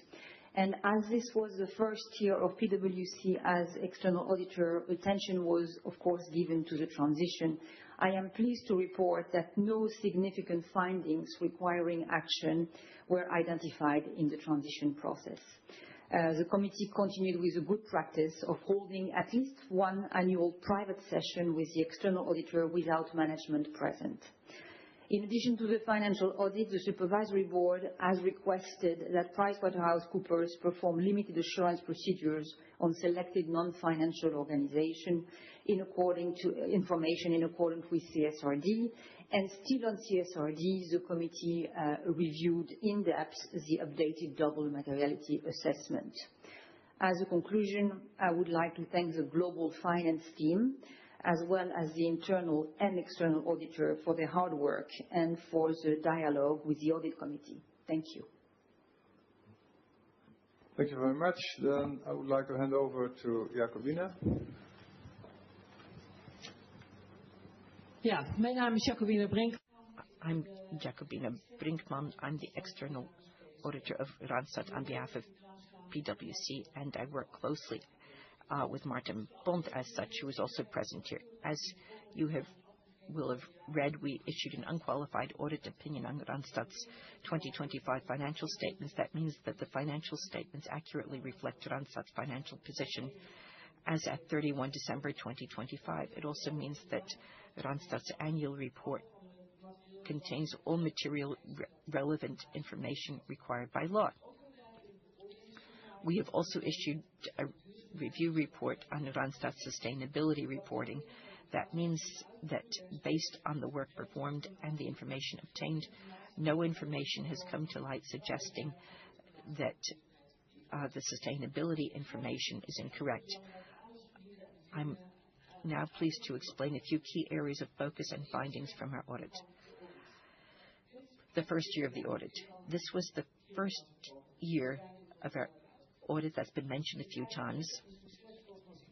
We reflect on a successful transition year in which we deepened our understanding of Randstad. That was our focus. In the first year, we devoted particular attention to Randstad's internal control environment.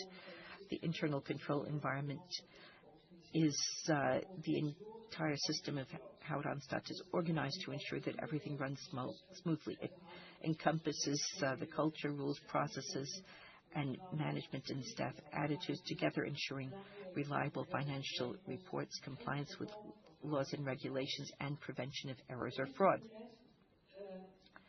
This is the foundation of an organization's internal control system. Randstad started standardizing and centralizing its IT landscape. Over the past year, we have monitored how Randstad is prepared for this change, and in the years ahead, we will continue to track this carefully. The objective is to centralize future audits more and to increase the focus on the systems. Randstad is the parent company of a group of entities, and the financial information of this group also appears in the consolidated financial statements. As group auditors, we are responsible for identifying and assessing the risks of material misstatements in the consolidated financial statements. Based on this risk assessment, the audit approach has been tailored to perform sufficient audit procedures to express an opinion on the consolidated financial statements. Determining the audit approach includes establishing whether other auditors need to be involved for parts of the group, and as explained in our audit opinion, we engaged 12 auditors, mainly based abroad, to audit parts of the group. And they are all auditors from PwC's global network. As a result, our work covered 82% of the total consolidated revenue, and we audited the remaining 18% through analytical procedures. As group auditors, for example, we worked on the consolidated and group-wide matters, including valuation of goodwill, valuation of deferred tax assets, external debts, and share-based payments.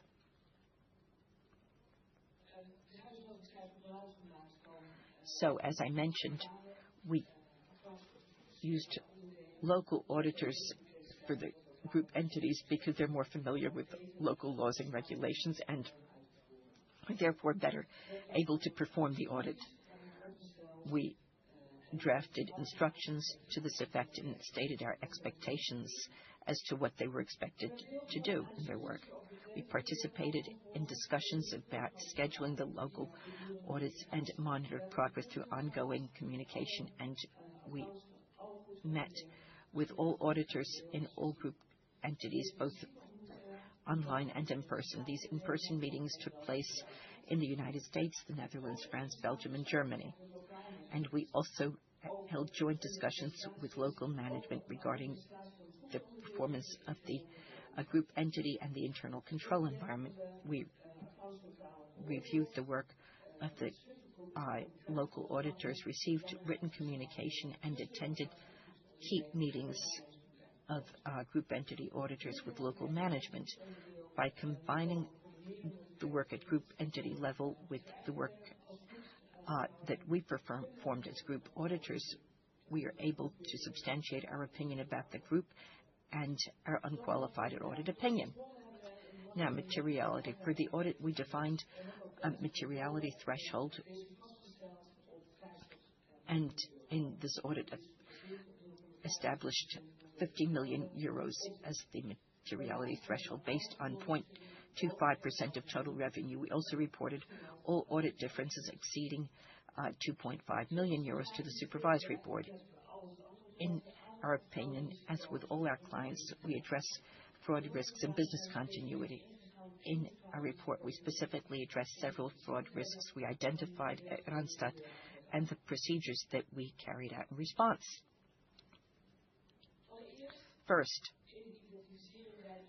we identify the risk that management may override internal control measures.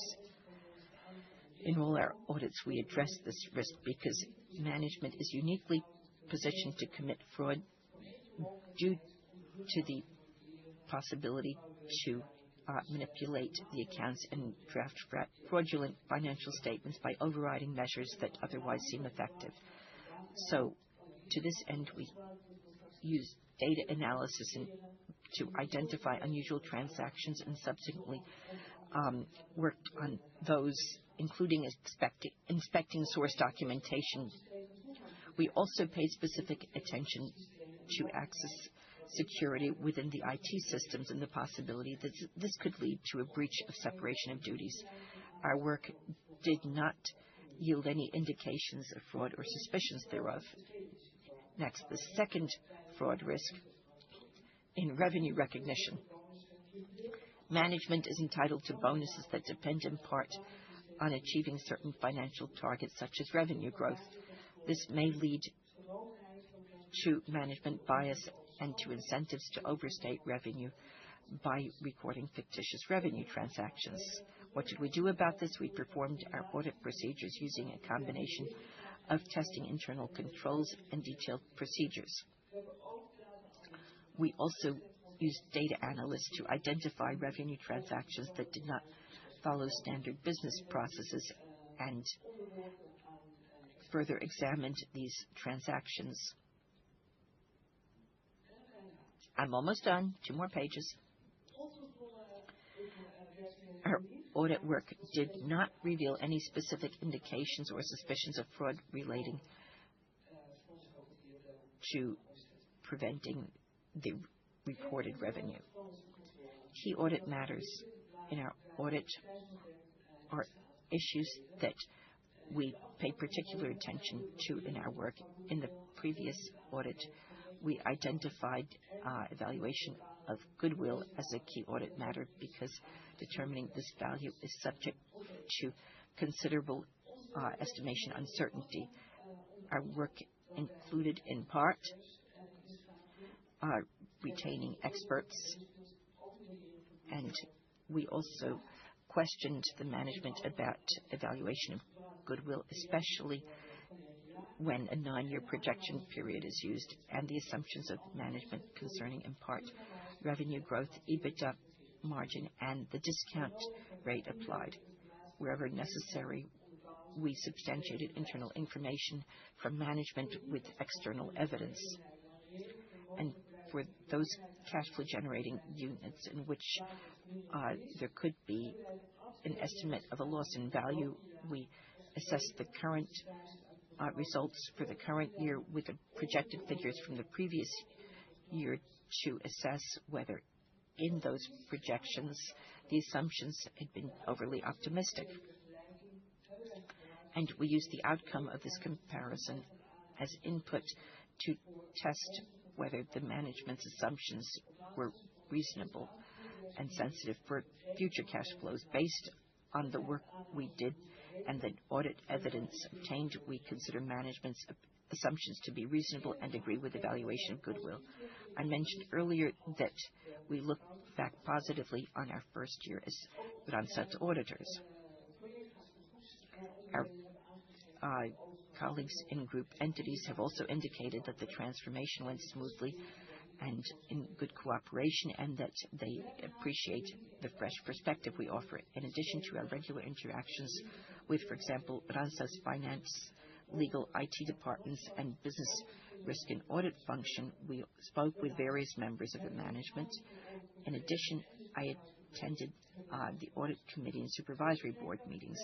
I found the discussions during these meetings to be open, professional, and reflecting genuine interest in our findings, observations, and recommendations. We believe that a solid foundation has been established, providing a strong basis for ongoing cooperation in the years ahead. Finally, I would like to thank the supervisory board, management, and staff at Randstad for the pleasant, constructive, and professional working relationship over the past years. And, of course, I'll be happy to answer your questions. Are there any questions? Yes, I see some hands raised. First, Mr. Keiner. Microphone to Mr. Keiner, please. Yeah. It's one of my huge concerns and frustrations that women don't approach me, but I still got the microphone. And what the lady from PwC could have been said at many companies. I have only one question. In your first year of looking at Randstad, what surprised you in your audit? It doesn't have to be good or bad, but what would you say was entirely different from what you expected when you received the question? We'll take the questions together this time, Mr. Spanier. Mr. Spanier, my question is, what percentage of your work did you do with AI? Because in its own auditor, KPMG said the price has to be reduced because X% was spent on AI. And my second question is the audit of the subsidiaries in your company changed from 0.9% in 2024 to 1.7% in 2025. Can you give me a specific explanation for that difference? Do you have any other questions, Mr. Spanier? Not yet. Mr. Freyke.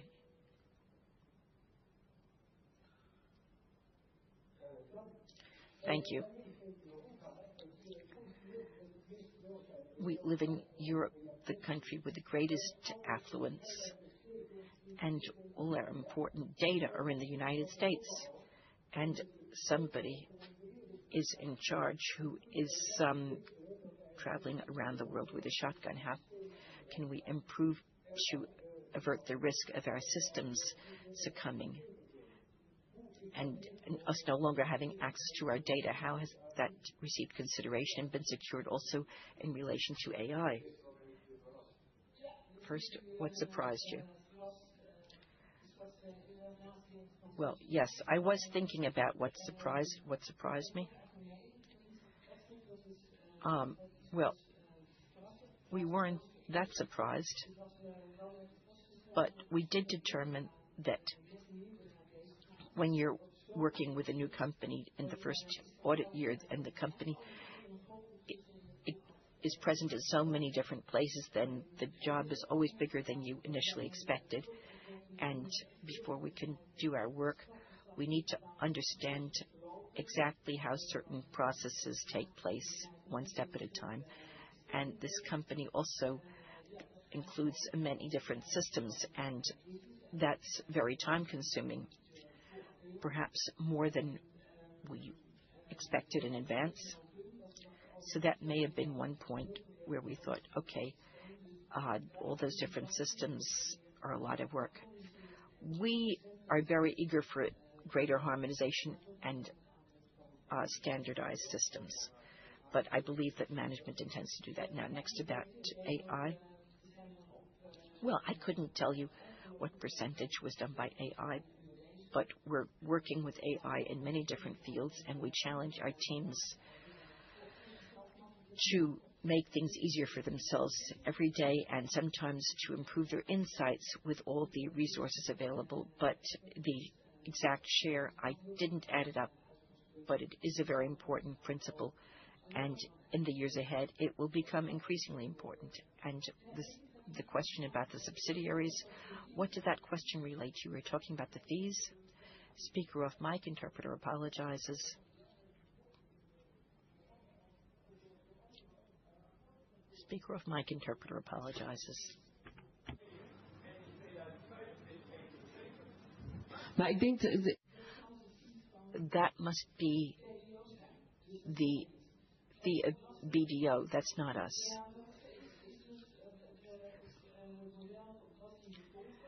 The model that we apply here is that PwC audits everything needed to be able to sign off at the group level.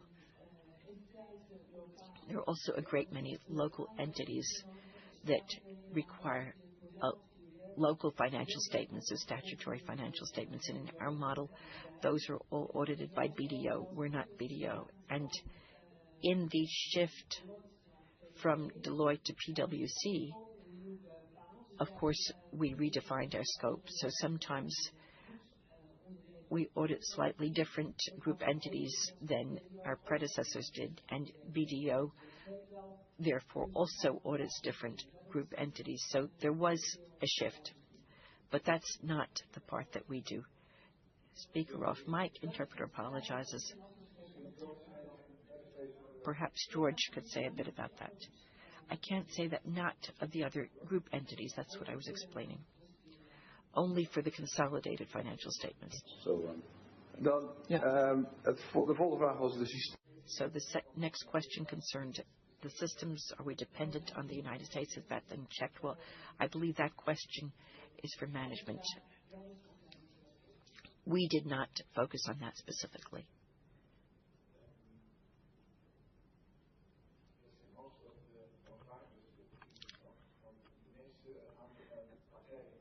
Most parties that we work with in information technology, such as Amazon and Google,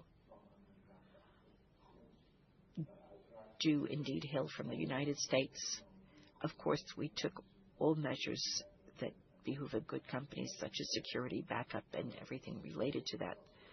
The risk that in the United States somebody said, I'm just going to pull the plug, has for the time being been assessed as a remote risk, but it's certainly something that this week I spoke with my CIO, our CIO, to examine in what measure that's a genuine risk and which measures we should take. So it's on the agenda. Please stay tuned. I think there was a question over there.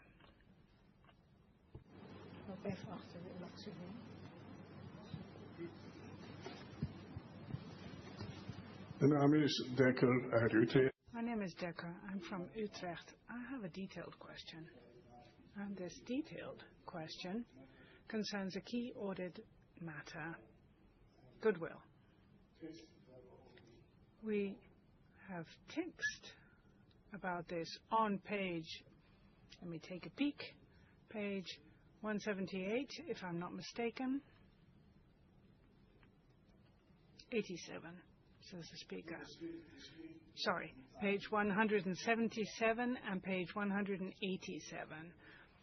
So, if we look at that, also in the light of the fact that it is a key audit matter, we see the position of Germany, important part of overall goodwill, and at the same time, on page 187, we see that performance in Germany, to put it mildly,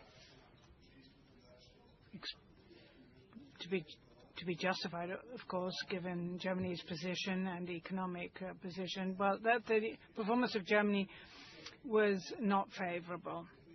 So my question is, what is your perspective on these developments, also compared to the goodwill that you have on your books at Randstad? Did you yourself look at this, or is this an item that you left to the foreign auditor? And I'm somewhat surprised that there was no adjustment for this in the financial year 25. So what are your arguments to say, well, that'll sort itself, and over the next few years or the next decade we will have a good profit because segments, not everything, the segments or the sectors Randstad is operating in, well, you can't really say that they have wonderful and spectacular short-term perspectives. Yes, we have looked at it ourselves, anything concerning goodwill and the valuation thereof, and also reviewing it, the value as it stands. We do that ourselves as a group team, and Randstad Germany is indeed, has been part of that debate. And by the way, this is explained in the annual statements, the financial statements by management as an explanatory note to those items in the financial statement, specifying that this concerns some sensitivity, and especially if you'd adjust the assumptions to a certain degree, this would be something that would be sensitive to that. So we asked many questions about this. We consulted many source documents. We talked to management in Germany about the plans. We also looked at the number of branch offices. We looked at the number of clients, new clients that have left. So in short, I can mention lots of other things, but we took a very detailed look at this, particularly to address the question that you have just asked. Because these are estimates, and these estimates have to be as reliable as possible, and it is up to us to challenge management in this respect. And therefore we involve source data. Conclusion is this year nothing had to be accounted for. So if there's something sensitive this year, then next year you will take a very critical look at it. And management will be the first to do that. And then we will be challenging management. That is, all the assumptions that are being made. Comment off mic. The interpreter apologizes. Dat doen wij ook. Ja. Well, we do that as well, says the chairman. Let us move to agenda item 2E, explanation on the reserve and dividend policy. And George already explained that. Are there any questions? Mr. Keiner has a question. Keiner, VEB. I'd like to commend you on your capital allocation policy. Extremely transparent. I think that many companies should take you as an example. Last year, 2 million in shares have been repurchased when the share price was very low. This is a big dilemma, but it is important to us. How do you make sure that in those times in which the share price is very low, that you do buy back lots of shares? On the other hand, when the share price is incredibly high, that you do not buy back that many shares. The sort of anti-cyclical operation, well, apparently it doesn't happen. How do you deal with that dilemma? Buyback. The transaction you're talking about is primarily about purchase plans and employees. We do not have a running share buyback program. As you can see, and you know our capital allocation policy, our ordinary dividend is a cash dividend. In the case we find ourselves with a leverage ratio below 1, we then have potentially a discussion about returning extra money to shareholders. Now, we also have to balance this with the need to invest in the business, like we just discussed earlier on. Then indeed, in that optional, we can consider a special cash or a share buyback. At this moment, our leverage ratio is trending again towards 1, so there's no intention to do any special return. If we ever think about changing the capital allocation policy, we'll then communicate it right on time. Thank you. Any other questions? If there are no other questions, 2F, proposal to declare an ordinary dividend for the financial year 2025. Propose to pay an ordinary cash dividend for the financial year 2025 of €1.62 per ordinary share, which corresponds to a payout ratio of 64% of the underlying adjusted net profit. The dividend payment on preference shares B and C totals 8.2 million. Are there any questions? I would then ask you to vote on the agenda items under 2 insofar as you have not already done so. In the meantime, we will move on to agenda item 3A, granting discharge to members of the Executive Board for the performance of their duties. I propose the following resolution on discharge of responsibilities. The general meeting of shareholders grants discharge to members of the Executive Board for the performance of their duties in the financial year 2025, insofar as this becomes apparent in the financial statements, the annual report, or any other information submitted to the general meeting, and the explanations provided at this meeting. Are there any questions?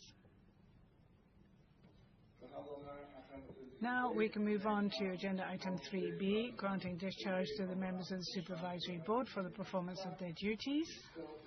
I propose the following resolution on release of liabilities. The general meeting of shareholders grants discharge to members of the Supervisory Board for the performance of their duties in the financial year 2025, insofar as this is apparent from the financial statements, annual report, other information submitted to the general meeting, and the explanations provided at this meeting.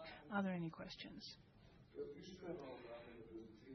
Could you now vote on agenda items 3A and 3B? There is a question. Yes. Well, I may not be that clever, but I simply don't understand. Adecco has been stable over this past year in terms of revenue, and Randstad is declining. If this trend continues, Randstad won't be a market leader, a global market leader. I'm concerned about this. But we do have a secret weapon, fortunately.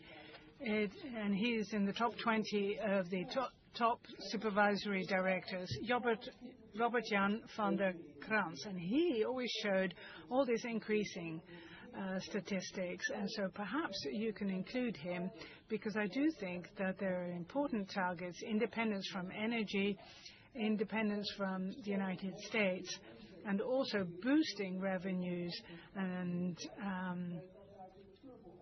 recruiting more employees and more temporary workers. And perhaps you can boost the turbo here. And I have every confidence that you'll be able to do that with Robert Jan van der Krans.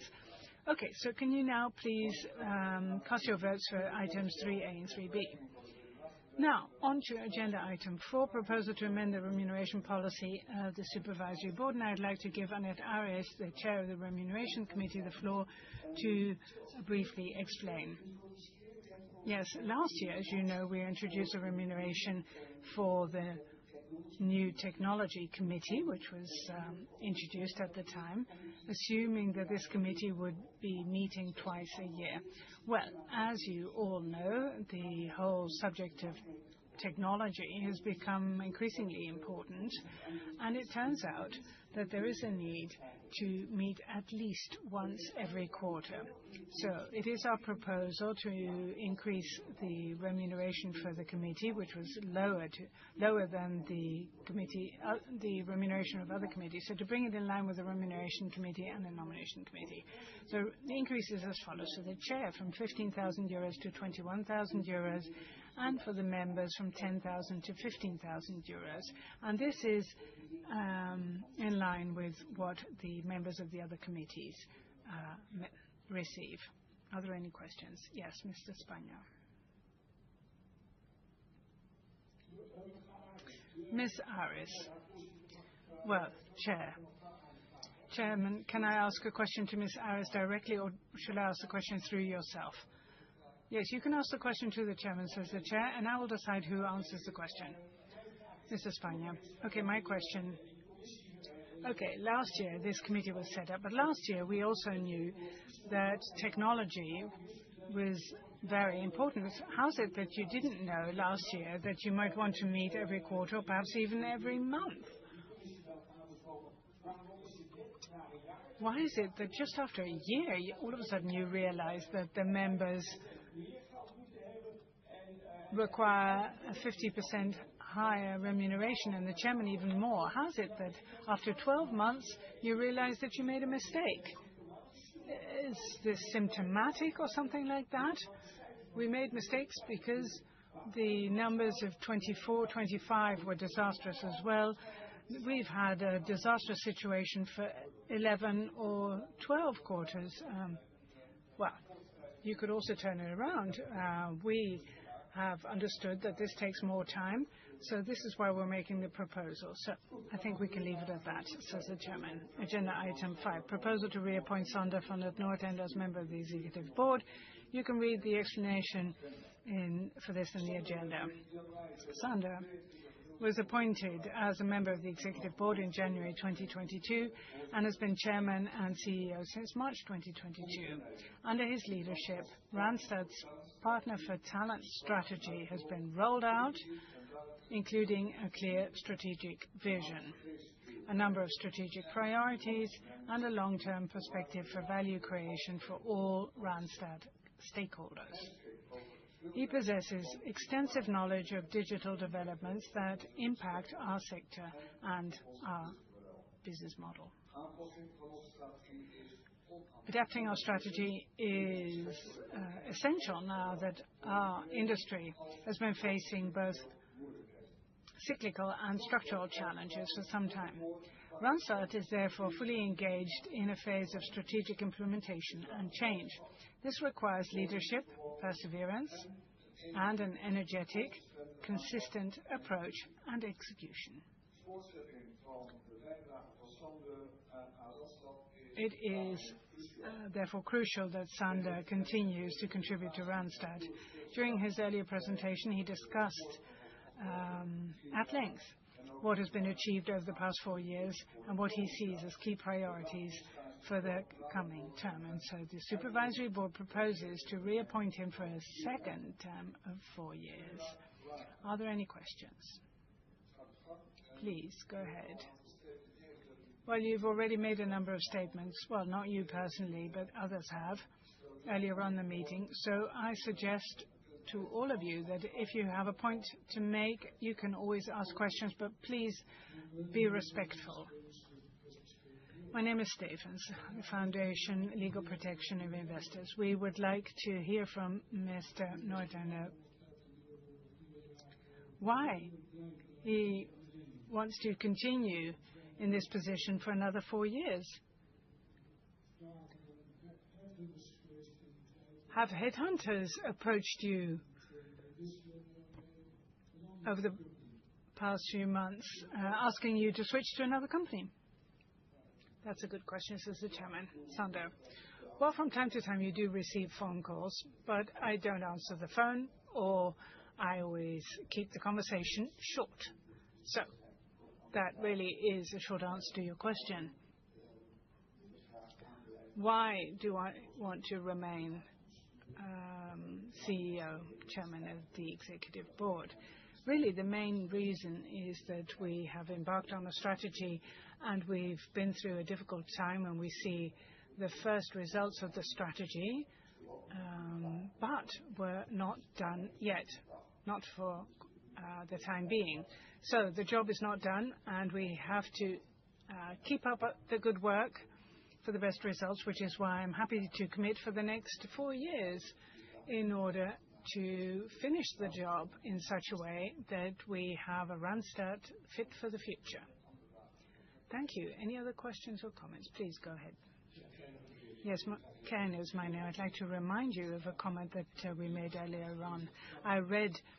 I carefully read your annual report, and I think that showing that the tone is more positive and optimistic than actual reality would justify. But anyway, I reminded you of the duties in the long run, and the long-term targets are coming closer. That is the EBITDA margin between 5% and 6%, and you are not even coming close. You're stuck at 3.1% without deducting the one-off costs. So my question to you, to the supervisory board, is not that I want to get rid of Mr. Noordender. He might be doing an incredible job. And my question is, how much patience do you have as supervisory board to allow this executive board, not only the CEO, to continue on this path? Or would you say that if it continues to be 3.5% over the next few years, that you might think we might need a different team, a team that might take much more radical measures to achieve the 5% to 6%? And I'm also saying this because the long term can start today. Thank you for your questions. The target of 5% to 6% has been around for far longer than that Mr. van der Noordende is CEO. And we've come very close to 5%, but that was it. We believe, as supervisory board, that the 5%, 6%, and north of that would only be possible with the strategy that we've now embarked on. And just imagine that this company transitioned from analogous to digital and now AI supported, from a generalist to a more specialized business. And these are two elements that are going to put pressure on the costs and are going to boost the margins. Now, in terms of your question, there might be criticism vis-à-vis the executive board in terms of how long this has been going on, 12 quarters. Well, a lot has been going on in the world, as you know, and we have to keep in mind that obviously this is very disappointing, but in relative terms, it's not that bad. And if you look at the TSI, the total return on investment for the shareholder, then relatively we're doing somewhat better. We're not happy, we're not pleased with it, and Sander said so in an interview this weekend in the Financial Dagblad. So, where do we stand? In fact, we're at a crossroads. All the initiatives now have to come to fruition, and all this is going to bear fruit now. And we had hoped that the global economy, the way it was developing, actually at the beginning of the year, that would start growing again, so that businesses would start investing, would require more talent, so that Randstad, with its new way of working, could visibly improve its performance and also margins. With everything that's going on in the Middle East, this is the million-dollar question, whether this growth will return as quickly as we might think. And so we say, well, if we haven't hit the 5%, 6% in 2-3 years' time, we're not going to say, well, the right-hand side of this table has to be changed. That's not the way we work. The question is whether these changes are being put into practice? How about the speed of implementation? And can we see that there are units that are proof of the pudding, proof that the new model is working? Not the 5-6%. It is our target. It is our target, and we're convinced that we will hit the target at some point. But in terms of management and assessing management and taking measures, we're not going to look at the 5-6%, but we're really going to look at the speed of implementation. And in terms of the speed of implementation, if we're satisfied with that, and you must have read our annual report, you'll read that in the paragraph of the chairman. You will have read that we would like more speed to increase the pace. And the people on the right-hand side of the table, of course, have their own ambition. And in this new year, we will continue on that path. And it didn't take us so long to take a decision on the reappointment of Sander. We are absolutely convinced that this team is capable of realizing the strategy. Please be concise. Very concise, very concise. I think it's a good thing that Mr. van der Noordende should continue for the next 4 years. At the same time, it's always a good idea to look at succession. I think the current CFO has all the qualifications, and he also speaks excellent Dutch, which is a big advantage in this market, and also a big advantage for other employees abroad. I would like Randstad to become much more visible by sponsoring the Dutch football team, national football team, in terms of sports, but also the World Wildlife Fund and the Amsterdam Zoo artists. They have a partnership, and I think that that would help increase the visibility at an international level and would also boost revenues at a global level. I know something about sponsorship, so the 3.1% that you saw will decline once you engage in these big sponsorship contracts. But anyway, I do understand the background of your questions. In those countries in which we operate, not globally, but in those countries which we operate, we need to be visible, we have to be well known, and that is what the team is working on. And I assume that in the Netherlands, you will have seen the new campaign. Are there any other? No, you didn't see it? Okay, well. It is certainly impressive. Any other questions? Yeah, again, Matteo Nicolò. Quick question on the, so in the last couple of years, there's been a revenue gap of 15% between, there was Randstad was above Adecco by about 15%, and now you're both on the same line. You seem very convinced about this specialization strategy, and however, it seems that the markets, they are not really appreciating, at least to the extent that you believe it is worthy. Why are you thinking that, what will you be doing differently from Adecco from your perspective to ensure that this gain, this 15% points flip the other way? Will just a specialization achieve this, or will anything else be required? Ja, allereerst, voordat ik Sander het woord geef. Ik denk niet. I don't think at first glance that we should only look at Adecco or the size of Adecco. The question is whether we are winning in the countries in which we already have a presence. And that's a very important debate in the executive board, because it may well be that a big competitor may have different geographic positions and they may have a tailwind. The thing is that we need to win in those markets in which we operate, in Netherlands, France, Belgium, US, etc., etc. And that is a very important parameter to measure our success and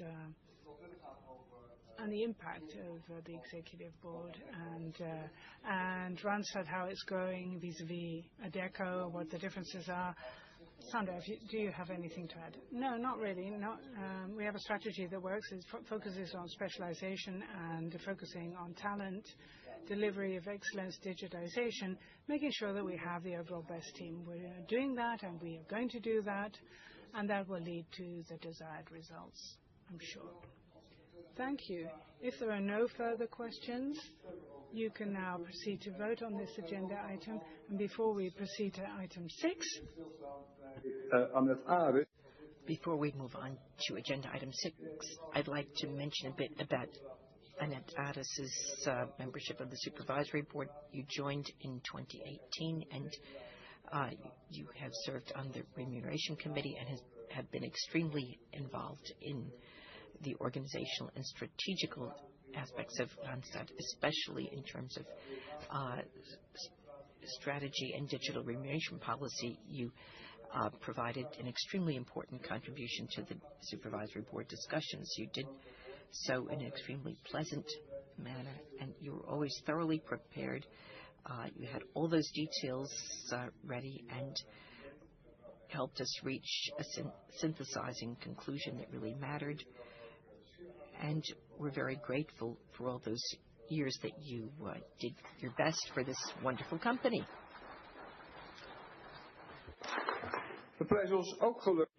And we're also pleased that we have found a good successor. It was difficult, but we found somebody that we're very happy with, and that takes me to agenda item 6, which is to propose Martin Weiss as member of the Supervisory Board. And the explanation and the resume of Martin Weiss appear in the agenda for this meeting, and the Supervisory Board proposes appointing him for an initial 4-year term. But before you say anything about that, I would propose that Martin introduces himself briefly.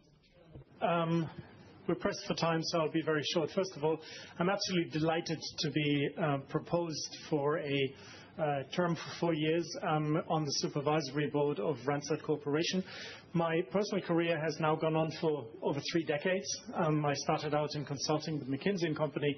I then went on to become an entrepreneur, and I started a consulting company that then became a global consulting group. After 17 years as an entrepreneur, I then sold that company, and I became a salaried employee again, or as my wife says, I lived the dream, but in reverse. So what I did was I joined an international corporation in the telecommunications space in Africa and Latin America, and after that joined a media company, first on the investment side, then later on as an executive team, and eventually ran that company as the global CEO. Apart from that, I've also, for the last 20 years, have worked on corporate boards, both on the listed and on the non-listed side, and also in the workspace. New Work in Germany is one of the companies where I was actually chairman for 4 years. If I look at the common theme that was in my professional career, it was change, and most often it was digitally, technologically induced change. And that is not the easiest of times, but that is usually the phase when companies undergo technological change, when the most value is created. And if we look at the video that Sander presented earlier today, that is precisely the situation in which Randstad is today, and I hope I can contribute to that with my experience and with my insights. And I'm very much looking forward to working with the management team, with the Supervisory Board, and I'm, as I said, absolutely delighted to be here, and I thank you for your trust. Thank you very much. Are there any questions about the intended appointment? Please go ahead. You have the floor. Thank you, Mr. Chairman. I am Mr. Stevens from the Foundation for Legal Protection for Investors. As usual, I'm curious how you discovered Mr. Weiss. How did you find him? Because you say you conducted a search, but you would nonetheless... I'd like to know exactly how you conducted your search. Did you use a headhunter or an executive service agency? What mission did you entrust them with? How long was the list? And did you subsequently compile a short list? And were these discussed in a small committee? And who served on that committee? Did this lead to the selection of a limited number of candidates? And did you then interview these candidates, and were they sent questions in advance so that they could prepare for the interview? How did the interviews go? And another experience that I saw from close up was that 2 candidates were selected and it was impossible to decide between them, so ultimately a 3rd candidate was selected. Was that the case here as well? Thank you. Yes, you basically described the process in your question. We drafted a profile of the person that we hoped to bring on board, and that was focused on Mrs. Ares' profile on the board. She's a professor on strategic development and digitization. And we wanted somebody with experience in transformation who would succeed Annette and replace her, and who might have something new to contribute as well. And he has practical experience because on the one hand we've adopted a strategy now, but what matters is implementing this strategy. So we submitted this question to Ecosendrecht, and we started with a long list and selected a few candidates, and the nomination committee spoke with them, and that yielded a proposal and that was discussed with the entire board. Martin has met with each of the board members as well as with the management team, and at a certain point Martin may have thought that it would be more difficult. He thought it was very time consuming. He compared it with joining the management of the Nederlandse Bank. But I think at our end we did the right thing, and that's why we're very enthusiastic and convinced in proposing Martin Weiss to you today. Now, the final question, we're running out of time. Oh, you'd like to respond? Yes, I have another question to Mr. Weiss himself. He delivered a very eager statement, but he didn't describe his experience in the application process. A short perspective on how you experienced this entire procedure. Absolutely. Thank you. Great question. It was a very pleasant experience, I must say, and it was also a very thorough process. I had a series of interviews. First, I was being briefed by the colleagues from Egon Zehnder about the role. Then I had a very detailed chat with people on the management team, and then we actually engaged with every single person, or I engaged with every single person on the supervisory team. So I managed to meet everybody on the management team. I managed to meet everyone on the supervisory board. I've sat on a number of boards. That process isn't usually as detailed as that. I think overall I had 11 or 12 conversations. And as the chairman said, I think what I can really apply to this role is my experience as a CEO. I ran a company that was active in 16 countries, and it was a performance that needed, through digitization, be optimized, and it was a multi-year process. And a lot of things that I've seen, I can now see as a challenge exactly in this corporation. And what draws me to Randstad, maybe I'll finish on that, what draws me to Randstad is really 3 things. The first one is it is a global company and it is a global leader in its field. The second is it has very strong client relationships and talent relationships. And the third is, and I think Sandra said that a number of times, there's a very clear strategy in place. And we now need to make sure we implement that strategy. And I hope I can be there with advice, but also sort of as a critical voice to accompany that. And the process was great. Now I'm looking forward to implementing it. Martin, thank you very much. Dan gaan we over naar agenda punt 7. Dat betreft... Martin, thank you. Now, agenda item comprises 3 points. First, the proposal to designate the executive board as the authorized corporate body to issue shares and to restrict or exclude the preemptive right. B, to authorize the executive board to repurchase shares, and C, to cancel repurchase shares. You can read more in the explanatory notes. Are there any comments about these 3 proposals? I was about to say if not, but please go ahead. 2 points I'd like to make. Be good and tell it to ensure far more share of voice within the market, because that will yield far more money, and costs go before income. Invest more in that to expand your network and make sure that there are far more temps globally. And then next, I think that one of these points is irrelevant, because you need to invest far more and make sure that Randstad is back in the lead on the market. That matters far more to me. Thank you for your opinion.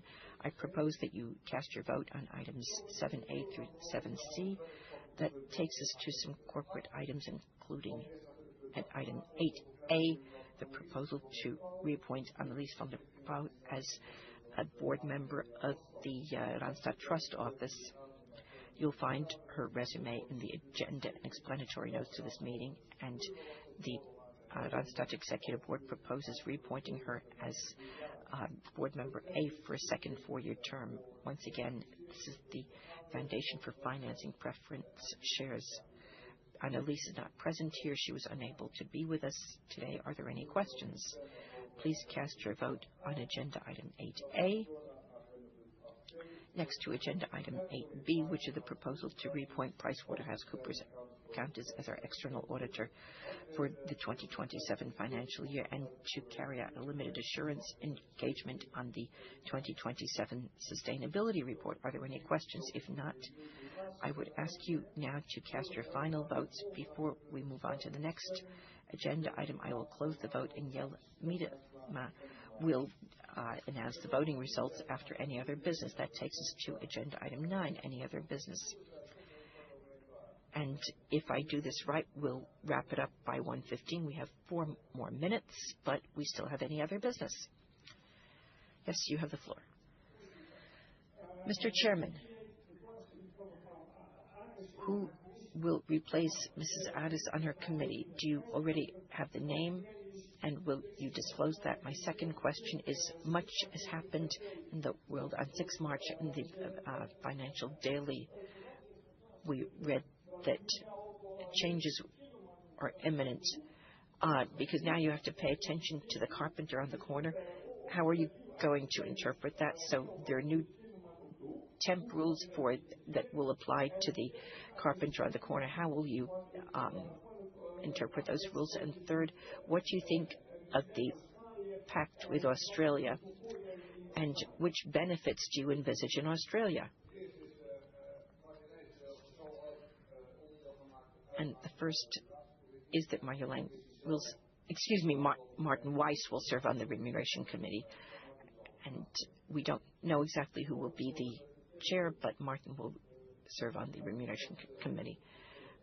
And Jesus has indicated regarding the second point how we will deal with the new regulations in the Netherlands. So much work has been done on that, and discussions are ongoing with clients, and we'll continue those, and we'll, as always, observe and adapt to current regulations. We're very excited about the partnership with Australia and are working hard on that. Are there any more questions for any other business? I'm here for my children, Yelmer and Lynn, as well as for the children and grandchildren of the network of nephews and nieces, because we had relatively pleasant childhoods, but what they hear about crises and oil crises and sustainability crises, we can still make some adjustments and need to forge ahead. That means that we shoulder an additional responsibility, and I hope you'll take that on board so that your children, grandchildren, nephews, and nieces can say you did an excellent job despite all the problems in the world. Thank you. Thank you. I think you've seen, as in every annual report, that we're a purpose-driven company. Are there any other questions or comments? Then I will now hand over to Jelle Miedema for the voting results. Thank you, Kees. And before I read out the voting results and project them on the screen, which they already have, I will tell you the number present, largely via proxies. 2,062 shareholders representing 230,464,403 shares entitled to vote, including 25,200,000 preference shares Bs and 50,130,352 preference shares C, and may cast a total of 164,334,051 votes, which equals 88.93% of the total number of shares that may be cast. That takes us to the voting results, and on the screen for agenda item 2C, you see the approval of the remuneration report, which was adopted with 86.32% of the vote. Next, to D, the proposal to adopt the financial statements has been adopted with 99.98%, and agenda item 2F, the proposal to adopt the regular dividend has been adopted with 99.92%. Next, agenda item 3A, discharge of the Executive Board, has been approved with 99.5%. And agenda item 3B, the discharge of the Supervisory Board, has been approved with 99.5%. Agenda item 4, the proposal to amend the Supervisory Board remuneration, has been adopted with 99.88%. And agenda item 5, the proposal to reappoint Sander van Noort Ende, has been approved with 99.96%. Then agenda item 6, the proposal to appoint Martin Weiss to the Supervisory Board, has been approved with 99.9% of the vote. And agenda item 7A, the proposal to designate the Executive Board as the authorized corporate body to issue shares, has been approved with 87.47%, and 7B, the proposal to authorize the Executive Board to repurchase shares, has been approved with 99.96%, and 7C, the proposal to cancel repurchase shares, have been approved with 99.9% of the vote. Next, 8A, the proposal to reappoint Annelies van der Pauw as Chair of the Trust Office, has been approved with 99.68%, and 8B, the proposal to reappoint PwC, has been approved with 100% of the votes cast in favor. So at the end of the meeting, I was just telling Sander, this is like a North Korean voting outcome, including your reappointment. Congratulations, Sander. And that means that we have reached the end of this meeting, and a light lunch will be served in the lobby, and we assume that you're interested in a cup of coffee and a sandwich. Thank you very much for coming, and we hope to see you back again next time. Thank you for listening.